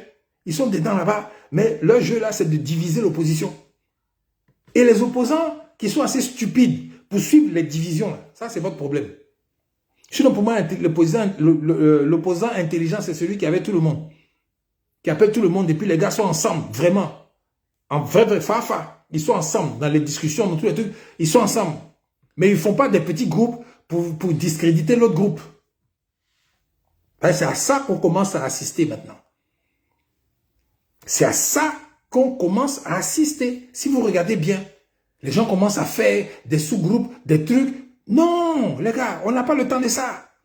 On doit être ensemble, une seule force vive, unie, autour des problèmes de la nation. C'est de ça qu'il s'agit. Sinon, les bêtises de « non, moi ici, moi ici, moi ici », les gars, laissez ça. Laissez ça. L'avenir de nos enfants est plus important. L'avenir de nos enfants est plus important. Donc, je récapitule rapidement avant de chuter, de finir. Nous sommes dans un vrai combat d'indépendance. Houphouët-Boigny est venu. Il a fait le premier combat d'indépendance, c'est-à-dire le fait d'installer des institutions au pays, de construire le plateau, de construire des moyens économiques, de pouvoir faire circuler l'argent au pays, de faire en sorte que les enfants soient scolarisés, de créer des richesses en matière grise, afin de pouvoir continuer le combat de l'indépendance après lui. Clairement, expliquons comment ça va la famille. Houphouët-Boigny, là, il est venu pour ça. Et le président Houphouët-Boigny avait un pistolet sur sa tempe. Contrairement à ce que les gens pensent. Il avait un pistolet sur sa tempe pour pouvoir... Il essayait de pallier avec les deux. C'est-à-dire que il faisait en sorte que le colon ne se fâche pas avec lui. Et il faisait en sorte qu'en temps, à côté là-bas, avec les mougou qu'il avait là, il construisait des écoles, des grandes écoles pour fabriquer des grands intellectuels. Donc, il a fabriqué à Yamoussoukro les écoles, les grandes écoles supérieures, tout ça, qui ont formé les Awa Domelo, tous ces gars-là qui sont aujourd'hui, même Tidiane Cham et tout ça. Et puis, en même temps, il donnait le cacao, les richesses aux Blancs. Mais le Blanc, à un moment donné, quand la Côte d'Ivoire, à l'époque, on l'a comparé à la Corée du Sud, à la Corée du Sud, dans le développement, quand les gars, les colons ont vu ça, ils ont dit non, non, non, non. On ne peut pas laisser ce vieux-là nous blaguer comme ça. Il faut qu'on le stoppe. Parce que petit Mourou même, on lui donne là. Il réussit à se débrouiller, à faire en sorte que le pays là, il commence à être construit, les choses commencent à aller. Non, non, non, à un moment donné, on ne pourra pas l'arrêter. Mettons un stop à ça. Créons un froufrou à Londres sur la bourse, sur la bourse du café et du cacao, pour que les prix augmentent, les prix baissent, pardon, de faire en sorte qu'il y ait une inflation en Côte d'Ivoire. Voilà ce qui est arrivé au Houphouët-Boigny. Mais Houphouët-Boigny qui était malin, il a fait quand même la caisse de, comment on appelle ça, la caisse de péréquation, c'est ça, non, la caisse, il y a une caisse là, j'ai oublié le nom, pour pouvoir mettre de l'argent en surplus là-bas, au cas où il y a une crise, au moins cet argent va servir à gérer les trucs. Mais, comme Houphouët-Boigny, le président Houphouët-Boigny, il n'a pas fait exprès de créer des petits bourgeois. Lui, il a voulu faire du PDCI, les cadres du PDCI, il a voulu faire des guerriers qui ont le savoir et qui peuvent maintenant continuer son combat pour la libération totale du pays. Mais il a fait plutôt des bourgeois qui ont voulu faire comme lui. C'est-à-dire qu'Houphouët-Boigny a un château, moi aussi j'avais mon château. La caisse tape, merci Francis Aké. Houphouët-Boigny a des belles voitures, moi aussi j'avais une belle voiture. Houphouët-Boigny a un château à Paris, moi aussi j'avais mon château à Paris. Houphouët-Boigny a ceci, la caisse de stabilisation, merci. Voilà. Et merci Jean-François Dumas. Donc, les gars qui étaient supposés aller à l'école pour devenir plus forts, plus courageux qu'Houphouët-Boigny là, plus intelligent qu'Houphouët-Boigny, c'est des gars qui ont voulu faire de la bourgeoisie. Donc finalement, le président Houphouët-Boigny a réussi à créer une classe de bourgeois qui se sont fourvoyés dans le combat, quoi. Complètement. Ils ont abandonné le combat, ils sont devenus des petits bourgeois. Eux tous, ils doivent avoir, ils voyagent, leurs femmes doivent avoir des dames de compagnie, machin, truc. Donc ça a été un truc PDCI, c'est devenu maintenant des petits bluffeurs, les gars du Coco Disco, ouais, non. Les gars du PDCI en général, là, c'est des anciens, c'est des bluffeurs façon, ouais, non, ce que je veux dire, non. C'est des gars, on les regarde, ouais, les gars du PDCI, c'est nous les plus, mais la vérité, c'est ça. C'est ça. Alors qu'Houphouët-Boigny, lui, vous avait donné l'opportunité d'être des gens intelligents, des gens cracra, des gens durs, qui allaient continuer cette décolonisation, qui allaient continuer cette histoire d'indépendance jusqu'au bout. Mais vous vous êtes transformé en jouisseur, en gars voilà, on est comme au fouet, quoi. On est les... Joe, c'est là que le problème de la Côte d'Ivoire a commencé. Parce que ces gens-là, quand ils ont commencé maintenant avec des bourgeois, là, mais au fur et à mesure, la population, elle augmentait. Au fur et à mesure, le besoin des populations augmentait. Mais quand il y a eu la gabégie, parce que PDCI, ils ont volé l'argent aussi, au lieu de faire les écoles, les gars n'ont pas fait en fonction de l'augmentation de la population démographique. Ben, les problèmes ont commencé. Les écoles, dans les classes, là, les élèves, au lieu d'être 20, ils ont commencé à être 30, après 40, après 50, parce que les infrastructures ne suivaient pas. Mais les enfants, ils naissaient, les gens, la population grandissait. L'hôpital, les gens commençaient à soigner. Après, maintenant, la salle d'attente est bourrée parce qu'il n'y avait pas assez de médecins, pas assez de... Donc, au fur et à mesure, ça a commencé à faire une crise. Vous voyez, non? Et c'est dans ça on est aujourd'hui multiplié par 1000. Parce que la chaîne a été coupée. Au départ, Houphouët-Boigny a fait ce qu'il peut pour pouvoir développer la Côte d'Ivoire et faire en sorte que les gens, maintenant qu'il a mis à l'école, deviennent meilleurs que lui et nous rendent complètement indépendants. Malheureusement, où ça a échoué, c'est qu'il s'est rendu compte trop tard que tous ceux qu'il avait formés étaient devenus des petits bourgeois. On est d'accord? Donc, c'est de cette classe petite bourgeoise-là que sont sortis des gens qui ont commencé maintenant à vouloir enlever Houphouët-Boigny et mettre quelqu'un d'autre et aider Ouattara Dramane à venir au pouvoir. Parce que ces gens-là, eux, leur maison, c'était Paris. 1, 2, 3, ils sont au téléphone à Paris. 4, 5, 6, ils sont à Paris. Ils sont à Paris, ils sont à Paris. Quand je dis Paris, je ne parle pas du peuple français, je parle du petit groupe de l'Élysée qui s'occupe de l'Afrique. C'est leur gars là-bas. C'est leur gars. Donc les gars ont commencé à faire ça. Et il y a un individu qui est venu les empêcher de tourner en rond qui s'appelle Koudou Laurent Gbagbo, qui était lui aussi francophile à l'époque, qui était lui aussi à Lyon, en France, et qui a été ami aux gens du commerce international socialiste et consorts et tout ça, et qui pensait que ces gars étaient ses amis, en toute sincérité. Comme Houphouët-Boigny au départ, il pensait que le général de Gaulle était son ami. Et comme ces gars n'ont pas d'amis, ils n'ont que des intérêts, mais vous comprenez la suite de l'histoire. Vous comprenez la suite de l'histoire. Et quand vous allez voir Koudou Laurent Gbagbo en face de Houphouët-Boigny, et puis Houphouët-Boigny dit, l'oiseau ne peut pas s'empêcher de, quand personne ne doit revenir sur la branche là, ne peut pas se fâcher avec l'arbre, parce qu'il doit venir s'asseoir sur la branche. Il parlait de Gbagbo, il était fier de Gbagbo, parce que Gbagbo était le seul qui a vraiment compris l'idéologie de Houphouët-Boigny, qui est devenu un farouche opposant de la foutaise des gens de Paris là. Ah oui, oui. Ah oui, c'est important que la jeunesse puisse comprendre ça. Et quand il a dit oui, quand je regarde Gbagbo, je me vois moi-même, ce n'est pas des paroles en l'air. Parce que Gbagbo avait compris. Gbagbo avait compris. Oufou avait compris. Les deux s'étaient compris. Quand il regarde maintenant autour de lui, les gars du PDCI qui étaient les gars, les bourgeois, col papillon, les gars toujours chez eux là, ils mangent. Quand vous voyez les moutons du RDR, quand vous les voyez aujourd'hui, dans leur salon, il y a piano, puis il y a un pianiste qui joue pendant qu'il est en train de manger là. Il copie les gens du PDCI. Hein. Il copie les gens, bêtement, les gens du PDCI à l'époque qui étaient des petits bourgeois qui avaient des... Ah, nous là, notre génération là, des années 60 là, on a vu le PDCI à son apogée. On est allé dans la maison des gens du PDCI à leur apogée. On a mangé avec les gens du PDCI à leur apogée. On a mangé chez Oufoué. On a vu comment les gars se comportent. Des bourgeois, ce n'étaient pas des combattants.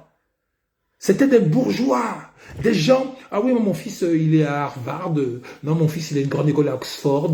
Moi, ma fille, elle fait des études en temps. Toi, c'est qui déjà? C'est quelle famille? On a vu tout ça. On a vu tout ça. Xavier Caïl, big up, merci à toi aussi. On a vu tout ça. C'était pas les combattants. C'est des gars au moins de petits tirs de pétard. Les gars les fuient. Donc c'était des petits bourgeois qui étaient assis là. Et puis qui se sont dit qu'après Oufoué, ça va continuer. Après c'est leur tour. Nous tous on sera tout. Donc les gars, ils n'étaient même pas dans le combat d'indépendance. Eux, ça leur convenait d'être dépendants de la France. Ça leur convenait de prendre des ordres de téléphone de la France. Ça les gênait pas. Pour la majorité d'entre eux.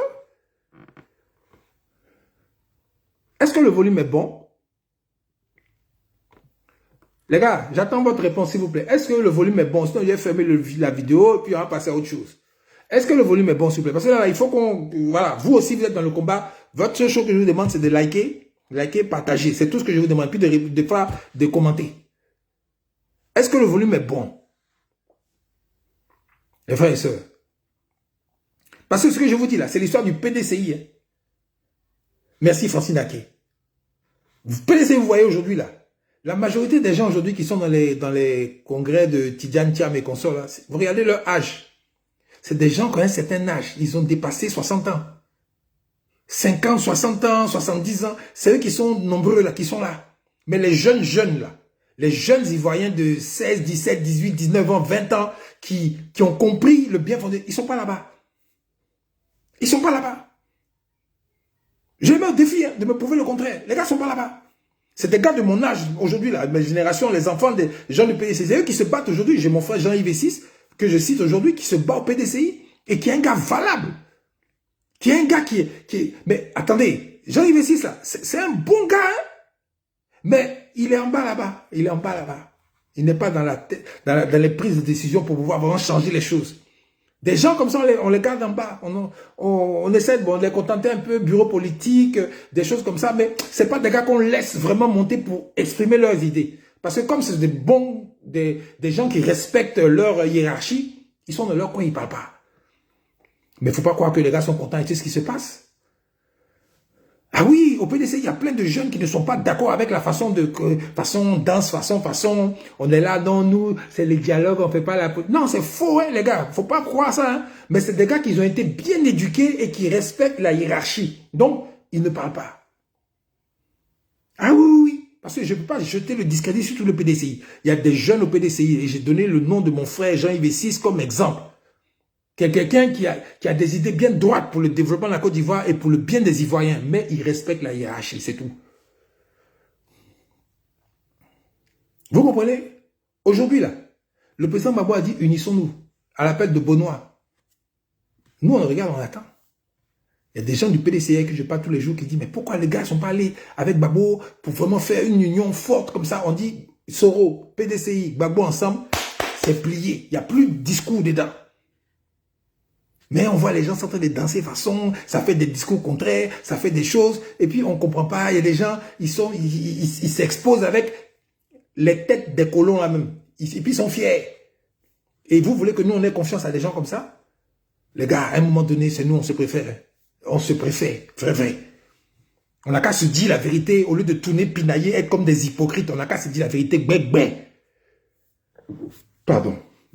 On se respecte et on se préfère. Donc, celui qui n'est pas prêt à combattre pour la population africaine, la population ivoirienne, pour l'homme noir sur le continent africain, et de faire en sorte que tout ce qui est dans la terre africaine revienne d'abord aux Africains, s'il n'est pas content, les gars, allez-y avec Ouattara et ces gars là-bas en même temps. Ah oui, ne faites pas semblant d'être des gens qui sont plus rusés que le colon qui nous a colonisés. Pour le colon qui nous a colonisés, la seule façon de l'avoir, c'est de couper net à lui. Et le mettre face à son destin. Yo, tu veux discuter avec nous? Voilà comment nous on marche. Tu es d'accord? On marche. Tu n'es pas d'accord? Va voir ailleurs. Point. Il n'y a pas à faire de tourner, machin, tout, parce que la géopolitique et la géostratégie mondiale a complètement changé. Ça, c'est un fait. C'est un fait. Donc, nous sommes dans un combat d'indépendance définitive et totale. On doit récupérer notre économie. Parce que notre économie dans la main des étrangers, prosuma, électricité, eau, tous ces trucs-là, ça met la main des étrangers. Nous, on ne peut pas aller quelque part. On ne peut pas s'enrichir. C'est impossible de le faire. Parce que ce qu'on mange, c'est la main des étrangers. Courant, c'est la main des étrangers. L'eau, c'est la main des étrangers. On dit non, l'État a une petite part. Les gens nous racontent des conneries, mais c'est pour nous faire passer la pilule. Au calme. Du poison et du miel autour. Et puis on avale bêtement depuis 60 ans. Aujourd'hui, c'est terminé tout ça. Même dans les banques, la monnaie, tout ça, c'est dans la main des gens. C'est pas nous. On ne maîtrise rien, on ne contrôle rien. On ne peut rien changer sans la volonté de Paris. À un moment donné, ça suffit. À un moment donné, ça suffit. Il est temps maintenant que des gens courageux prennent leurs responsabilités et disent que non, c'est terminé. Si on doit faire des affaires, on est ouvert avec tout le monde, mais seulement il faut respecter nous, ce que nous on veut, sur notre territoire en tout cas. Parce que nous, quand on est chez les Blancs ici, on respecte ce qu'ils veulent sur le territoire. C'est clair. Le CFA doit douf, au calme. Ça, c'est une, je sais pas, une autre absurdité. Notre armée est formée par le colon. Aïe, c'est quelle armée ils vont fabriquer? Avec des instructeurs comme Arthur Banga. Vous pensez c'est quel genre d'armée on va avoir? À votre avis? C'est quel genre d'armée on va avoir? Armée de parade pour défiler seulement le 7 août? Et puis on croit qu'on est fort, mais dès qu'il y a un vrai bang-bang, on ne sait pas, tout est mélangé, on se rend compte qu'on n'a qu'un Sukhoi ou bien des conneries comme ça, aujourd'hui en 2025 là. Les gars, à un moment donné, il faut arrêter les foutaises. Non, on va faire des instructeurs. Instructeurs, depuis 1960, vous avez formé nos armées. Depuis 1960, avec vos instructeurs là. On a quelle armée qui se fait respecter aujourd'hui? On a des combattants, des gens qui sont trucs, mais qui se battent avec le minimum. Autant du président Koudou Laurent Gbagbo, mais nos vaillants soldats là. Mais, les gars, j'ai discuté avec un légionnaire français ici qui s'est battu en Côte d'Ivoire contre les forces gouvernementales du président Gbagbo. Le gars, vous savez ce qu'il m'a dit, le légionnaire là? Il dit, je suis aguerri, hein. Nous là, notre unité là. On est aguerri, on est parti combattre en Afghanistan, on a combattu dans tous les coins. Mais Côte d'Ivoire là, où on a pris une douche froide, là, c'est en Côte d'Ivoire. Votre armée, l'armée de Gbagbo, là, vraiment, les jeunes qui étaient là-bas, là, c'était des combattants. Non seulement ils étaient forts sur le terrain, ils étaient intelligents, ils avaient des tactiques de guerre avec le petit matériel qu'ils avaient. C'est ce que le légionnaire m'a dit. Il dit, le comparer leur matériel au nôtre, là, mais on ne sait pas comment ils ont fait pour résister aussi longtemps. Ça vous dit rien. Et d'après eux, ouais, c'est formation. C'est pas la formation des gars, hein. C'est les nouveaux gars là qui se sont entraînés eux-mêmes, qui sont formés entre eux. C'est eux qui ont réussi à combattre ces gens-là. Sinon, c'est pas les gens. Parce que la preuve, les rebelles étaient formés par l'armée française. Hein. Eux-mêmes, ils ont dit ça. Tous les rebelles. Mais avec leur formation là, ils sont venus à Abidjan, on peut voir l'Abidjan. Depuis combien de fois ils ont attaqué? Combien de fois ils ont été repoussés? Si c'était la formation de ces gens-là qui était aussi truc. Mais les gars avaient pris Abidjan depuis longtemps. Il a fallu que lui-même, le français, le militaire français, avec l'ordre de Sarkozy, prenne ses hélicoptères et ses missiles pour faire le job. Et après ça vous dit, vous êtes des enfants guéris. Ils sont violents, plaisanterie. À un moment donné, il faut qu'on se mette les choses claires, il faut que ce soit clair. Notre armée là, ça ne doit plus être dans la main de ces gens-là. C'est terminé. On doit vraiment être formé comme il faut avec des gens qui sont là de façon franche, claire. Combien ça coûte? On paye et puis les gars forment. Les gens voyagent, ils s'en vont prendre des trucs. Et puis nous-mêmes, on pense maintenant à notre armement, à nous-mêmes. À l'industrialisation pour avoir notre armement à nous-mêmes. Nous avons des gens qui réfléchissent, qui sont dans tous les pays du monde. Des gens qui travaillent dans des usines d'armement qui sont en Côte d'Ivoire, dans tous les pays du monde. Où il y a des choses. Bijen Boni, comment tu vas? Big up à toi et ta position. Il y a des gens là-bas qui connaissent. On les appelle, on les intéresse avec l'argent, le jet du pays. On les intéresse parce qu'il y a le jet au pays. Nous avons des matières premières qu'on peut transformer, échanger, passer un truc pour avoir du jet, pour payer les savants, pour payer les gens qui réfléchissent, qui ont l'expérience, pour venir mettre ça au service de la nation. En plus de la, l'alliance avec des gens puissants, mais Joe, en peu de temps, on bâtit une armée solide, comme nos frères de l'AES. Et plus personne ne vient nous emmerder. Quand on dit qu'il n'y a pas un avion qui passe au-dessus de nous, bien un papillon, bien un oiseau, eh bien, il n'y aura aucun avion, aucun papillon, aucun oiseau qui va s'amuser à traverser notre air, notre espace aérien. Mais je veux dire, les gars, on dit non, ils s'en foutent parce qu'ils savent qu'on n'a rien pour nous défendre. On est comment ils appellent ça là? Comment ils appellent le truc là? Il y a un mot là. On est partenaire ou bien, les gars, donnez-moi le mot.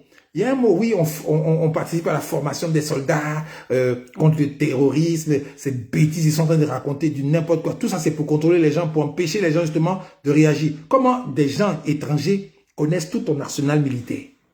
Ils connaissent toute ta chaîne de commandement. Ils connaissent... Et puis un jour, tu vas te fâcher contre eux, mais ils vont te... Oh! Et déjà. Ouais, un peu? Non, les temps ont changé. Hein. C'est terminé. C'est fini. Plus rien ne sera comme avant. Aujourd'hui, on vous dit, arrêtez de dépenser inutilement votre argent. À nous surveiller, à nous écouter, à nous espionner. Nous qui parlons là. Parce que ce qu'on dit ici, là, c'est ça on dit en nous là-bas. C'est la même chose. Il n'y a pas de trucs malsains ou bien de choses comme la rébellion a fait. Puis ils sont allés tuer Bogadoudou. Non, on n'est pas comme ça. On n'est pas les criminels. Les rébellions. Les terroristes sont allés tuer Bogadoudou. Là. Non, on n'est pas pareil. Non, non, non. Nous, on est clair. Et depuis les années, vous nous écoutez là. Vous voyez que vous êtes fatigué pour rien, vous avez payé des gens pour rien. On vous dit clair, les choses clairement. Tout ce qu'on vous demande, foutez-nous la paix. C'est tout ce qu'on vous dit. Foutez-nous la paix. Vous voulez faire business avec nous. Vous venez respectueusement en face de nous. Maintenant, si ça nous arrange, on fait. Ça ne nous arrange pas, on ne fait pas. C'est tout. Mais vos histoires d'avant, là, où vous croyez que tout vous appartient, là, c'est mort, c'est fini. Enterré avec De Gaulle. Terminé. Maintenant, là, nous, on ne veut plus d'immigration. On ne veut plus que nos enfants viennent dans les pays, dans vos pays, là, pour venir vous envahir. On ne veut plus ça. Donc, pour ne plus que ça se passe, il faut que chez nous, on développe. Et pour développer chez nous, on doit être libre, indépendant totalement et faire ce qu'on veut avec tout ce qu'on a là-bas. Si c'est une erreur, on souffre, ça c'est notre problème. Si aussi c'est bon, ça c'est notre problème. J'espère que c'est bien rentré, c'est bien clair. Ne vous fatiguez pas à nous espionner. Ça ne sert à rien parce que le changement, il est irréversible. Écrivez irréversible, s'il vous plaît. Le changement, il est irréversible. Il faut écrire, les gars, écrivez irréversible. Pour qu'ils comprennent qu'on est nombreux à penser comme moi. Parce que des fois, quand vous ne commentez pas dans le sens, les gars, quand ils regardent la DGSE, machin, truc, et il y a un autre truc là, ils se disent, oh, le gars, il parle dans le vent, personne n'est d'accord. Donc, on peut continuer nos bêtises. Mais participez, écrivez irréversible. Ils vont voir que vous aussi, vous n'êtes pas d'accord avec ça. Et ce que je dis là, ce n'est pas être injuste ou bien être faux ou bien dans un truc. Non, c'est le droit chez nous. C'est le droit. Chacun a le droit d'être à l'aise chez lui. Matin, midi, soir, Marine Le Pen, tous les gars sont sur le plateau. L'immigration, l'immigration, l'immigration. Nous, on veut plus de ça. Merci Angèle Seka. Merci Angèle Seka pour ta réactivité. On ne veut plus de ça. Merci Clembe Kikon. Merci Franck Emmanuel. Non mais sérieux, on ne veut plus de ça. Donc, on est en accord. On est en accord avec, parfaitement, merci beaucoup. On est en accord avec le Front National Français, les gens qui disent que non, plus d'immigration. On est d'accord. Nous, merci. C'est très bon. Chacun va rester chez lui et chacun va faire ses affaires comme il veut, avec qui il veut. Et puis on va voir où ça va nous mener. C'est tout. Fatou Kayele Ouattara, merci beaucoup. C'est de ça qu'il s'agit. Et là, quand j'ai parlé, là, le bien-être des Ivoiriens, que tu sois RDR, que tu sois PDCI, que tu sois PPACI, que tu sois ce que tu veux, GPS, tous les partis là. Mais si les enfants, nos enfants de demain, commencent à profiter des belles écoles qu'on a construites, des centres de formation, et avec l'appel des sachants de toute la diaspora ivoirienne dans tout le monde entier, qui travaillent dans les plus grandes entreprises, dans les plus grands coins, viennent mettre leur expérience au service de la nation, et que nos enfants changent de vie, et que leur vie maintenant, quand tu sais que ton enfant sort de la maison, il s'en va à l'école. Il s'en va bien apprendre. Et puis l'État prend en charge beaucoup de choses de ses dépenses. Et toi-même, tu vois que ton enfant sort, il y a une usine qui l'appelle ou bien un truc qui l'appelle. Et puis l'enfant, son salaire, là, déjà, ça change toute ta vie. C'est mauvais, ça, là? Si les richesses du pays, maintenant, sont transformées sur place. Maintenant, quand on vend, là, il y a une plus-value dessus. Ce qui fait que on a encore plus d'argent pour pouvoir faire en sorte que les hôpitaux, les centres de santé, les médecins soient bien payés, qu'il y ait assez d'infirmières, de formation, machin, pour que quand tu vas à l'hôpital, ton cœur bat pas, tu es à l'aise parce que tu seras bien reçu. Il y a tous les instruments, tout ce qu'il faut pour que ta vie soit bien, sans que tu réfléchisses à aller ailleurs. C'est mauvais. C'est mauvais. Quand tu es là, tu te dis, bon, je vais me déplacer, je m'en vais à Boaké, je m'en vais à Korogo. Et puis tu prends un train, en 2 heures de temps, 3 heures, tu es arrivé là-bas, c'est un train à grande vitesse. L'État a pu acheter ce truc-là, les cars, et puis tout ce qu'il faut, les avions. Et puis maintenant, le développement de façon à l'extérieur, là, avec comment ils appellent ça, la décentralisation. Les ministères sont un peu dispersés dans le pays, tout est dispersé. Ça fait que Abidjan est désengorgé. Les autres villes commencent à se développer bien. Et que les gens, maintenant, les autres villes, ils n'ont plus besoin de venir à Abidjan parce qu'ils ont tout ce qui est à Abidjan, ils ont ça sur place là-bas. Et ils se développent, ils sont à l'aise. Ils sont bien.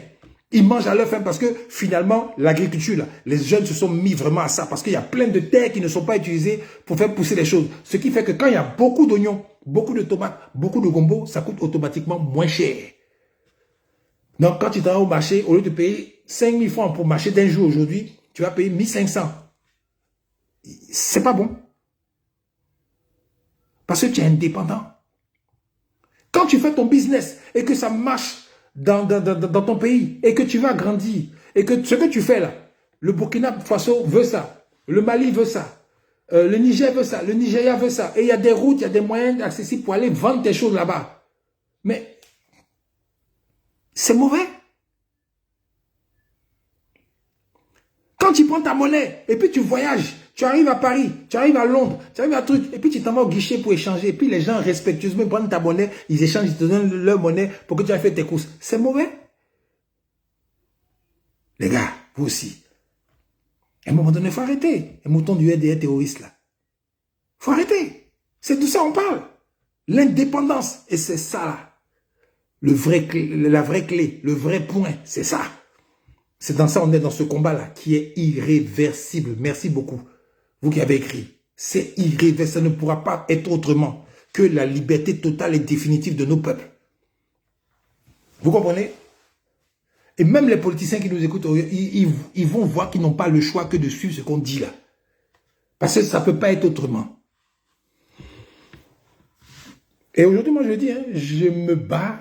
Demain, j'ai réussi à être député, maire, quelque chose comme ça. Mais vous allez voir, ça sera très difficile pour un politicien et des gens comme nous là, à côté d'eux, de raconter c'est mamie, c'est l'auto, c'est quoi, c'est quoi. Ah oui, oui. Ça sera très compliqué pour eux. Ils seront obligés de faire ce que nous avons toujours dit depuis plus de 10 ans sur les réseaux sociaux. Le peuple d'abord. Quand le peuple est rassasié, le peuple est soigné, le peuple travaille, le peuple est content, maintenant le peuple te donne en retour l'argent dont tu as besoin parce que tu n'as pas besoin de voler, parce que tu as fait en sorte que le peuple est heureux. Mais en retour, le peuple, s'il te donne quelque chose pour que ta vie soit tranquille, agréable, ben, il n'y a aucun problème. Tu n'as pas besoin de voler parce que tu es récompensé par rapport au travail que tu as fait. Tout travail mérite salaire, c'est normal. Mais toi, le peuple souffre et puis tu voles. Et puis tu te récompenses toi-même. Et toi maintenant, ta vie ne chauffe pas et puis le peuple chauffe et puis toi tu dis non, le peuple c'est des paresseux. Non, les entrepreneurs, ils ne travaillent pas assez. Vous faites séminaires d'entrepreneuriat, alors vous savez très bien que les pauvres qui vont aller au séminaire, non seulement ils vont payer, mais en plus ils vont sortir, ils vont aller nulle part avec tout ce qu'ils ont appris dans cette histoire-là. Depuis combien d'années les gars font des trucs d'entrepreneuriat et puis il y a combien d'entrepreneurs ivoiriens aujourd'hui qui ont réussi? Il y en a combien? Zéro, walou. Les Ivoiriens se battent dans le vent. On leur donne couteau, puis on leur dit il faut couper l'eau. Voilà ce qu'on leur donne. Coupez l'eau. Coupez l'eau de la lagune, avec votre couteau là, coupez. Coupez, puis prenez pour manger. On vend de l'eau en poudre aux entrepreneurs ivoiriens. Allez là, à cause du monopole des autres là, sur toute l'économie du pays, parce que c'est dans la main des étrangers. C'est la vérité. C'est pas xénophobe de dire ça. C'est tout ça doit changer. Parce qu'ils savent que quand l'économie rentre parce que les enfants ne savent pas. Quand l'économie revient aux Ivoiriens, ça donne l'opportunité à beaucoup d'Ivoiriens de pouvoir accéder au pouvoir d'État. Parce que quand tu as l'argent, tu peux dire je peux faire la politique, je veux faire ceci, je veux faire cela. Mais quand la majorité des Ivoiriens n'ont pas l'argent, mais qui va venir déranger l'État? Personne. Ça a été imposé au feu depuis le début. Hein. Et ça continue jusqu'à aujourd'hui. Donc j'espère que je me suis bien fait comprendre. Et pour terminer, parce que ça fait 3 fois que je dis ça, une sorte de terrorisme sur nos populations. Le registre national d'identité. Est-ce que c'est informatisé? Est-ce que chaque Ivoirien a un numéro avec un nom qui correspond à sa personne, avec une empreinte, comme ils font les passeports là? Non. Est-ce que quand vous allez dans le commissariat pour déposer plainte, pour faire les choses là, c'est numérisé par rapport à l'ordinateur pour que quelqu'un qui est enfermé à Cocody, son fichier soit exactement disponible à Korogo, dans tous les coins, de façon instantanée? Non. Donc quand il y a le bordel comme ça là, eh ben, on peut faire la gabégie, on peut faire n'importe quoi, on peut faire la corruption, on peut faire toutes sortes de choses qui font que le pays n'avance pas.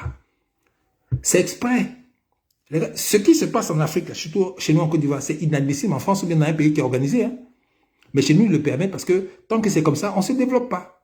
Tout ça, ça fait partie du terrorisme, nous empêcher de nous développer. Il y a plein d'autres choses. Il y a les mairies, les registres des naissances et tout ça, là, informatisé, clair, comme ça se fait dans les pays développés. C'est des papiers chez nous qu'on peut facilement falsifier. Vous comprenez? Tout ça là, en 2025 là, s'il n'y a pas d'ordinateur pour mettre dans les mairies, dans les commissariats, dans tous les coins, pour pouvoir avoir un système centralisé à nous, qui va permettre de gérer nos données, si on ne peut pas faire ça, c'est qu'on n'est pas indépendant. Vous comprenez un peu ce qui se passe? C'est de ça qu'il s'agit en 2025 là. Le combat que nous menons là, c'est pour que tout ça là cesse. Cette foutaise là. Donc voilà. Et puis en plus, il y a encore ce qu'on apprend à l'école. Ça, c'est encore un sujet d'une autre vidéo. Mais je vais m'arrêter là aujourd'hui. J'espère que j'ai été assez clair et que c'est mon retour sur Facebook en vidéo. Et je vais en faire d'autres. Abonnez-vous à ma page. Abonnez-vous aussi à ma page TikTok parce que là-bas aussi on va faire des vidéos. Mais là-bas on ne peut pas garder les vidéos. Donc c'est pour ça que je suis venu faire cette vidéo ici. Et les gars, Minds Body, restons unis. Restons unis. Le combat là, on est à 2 doigts de le gagner. Restons unis, restons focus, concentrés sur la victoire finale. Et mettez-vous dans la tête que ce que nous faisons là, ce n'est que du droit. Le droit à vivre décemment sur nos terres. Le droit à vivre décemment chez nous. Le droit de jouir de nos richesses comme on le veut, de faire ce qu'on veut avec. C'est juste une affaire de droit. Hein. C'est pas une affaire de « moi j'aime pas les temps, moi j'aime pas... » Non, non, non, c'est une affaire de droit. Pour nous tous. Donc les gars, restons concentrés, restons unis, chassons le pouvoir terroriste de Dramane Ouattara de la chaise du fauteuil présidentiel. Et puis maintenant, entre nous, on va s'asseoir pour discuter, pour trouver les solutions pour tout le monde, pour arranger tout le monde. Je vous remercie, je suis Boakwasi à CFX. Peace.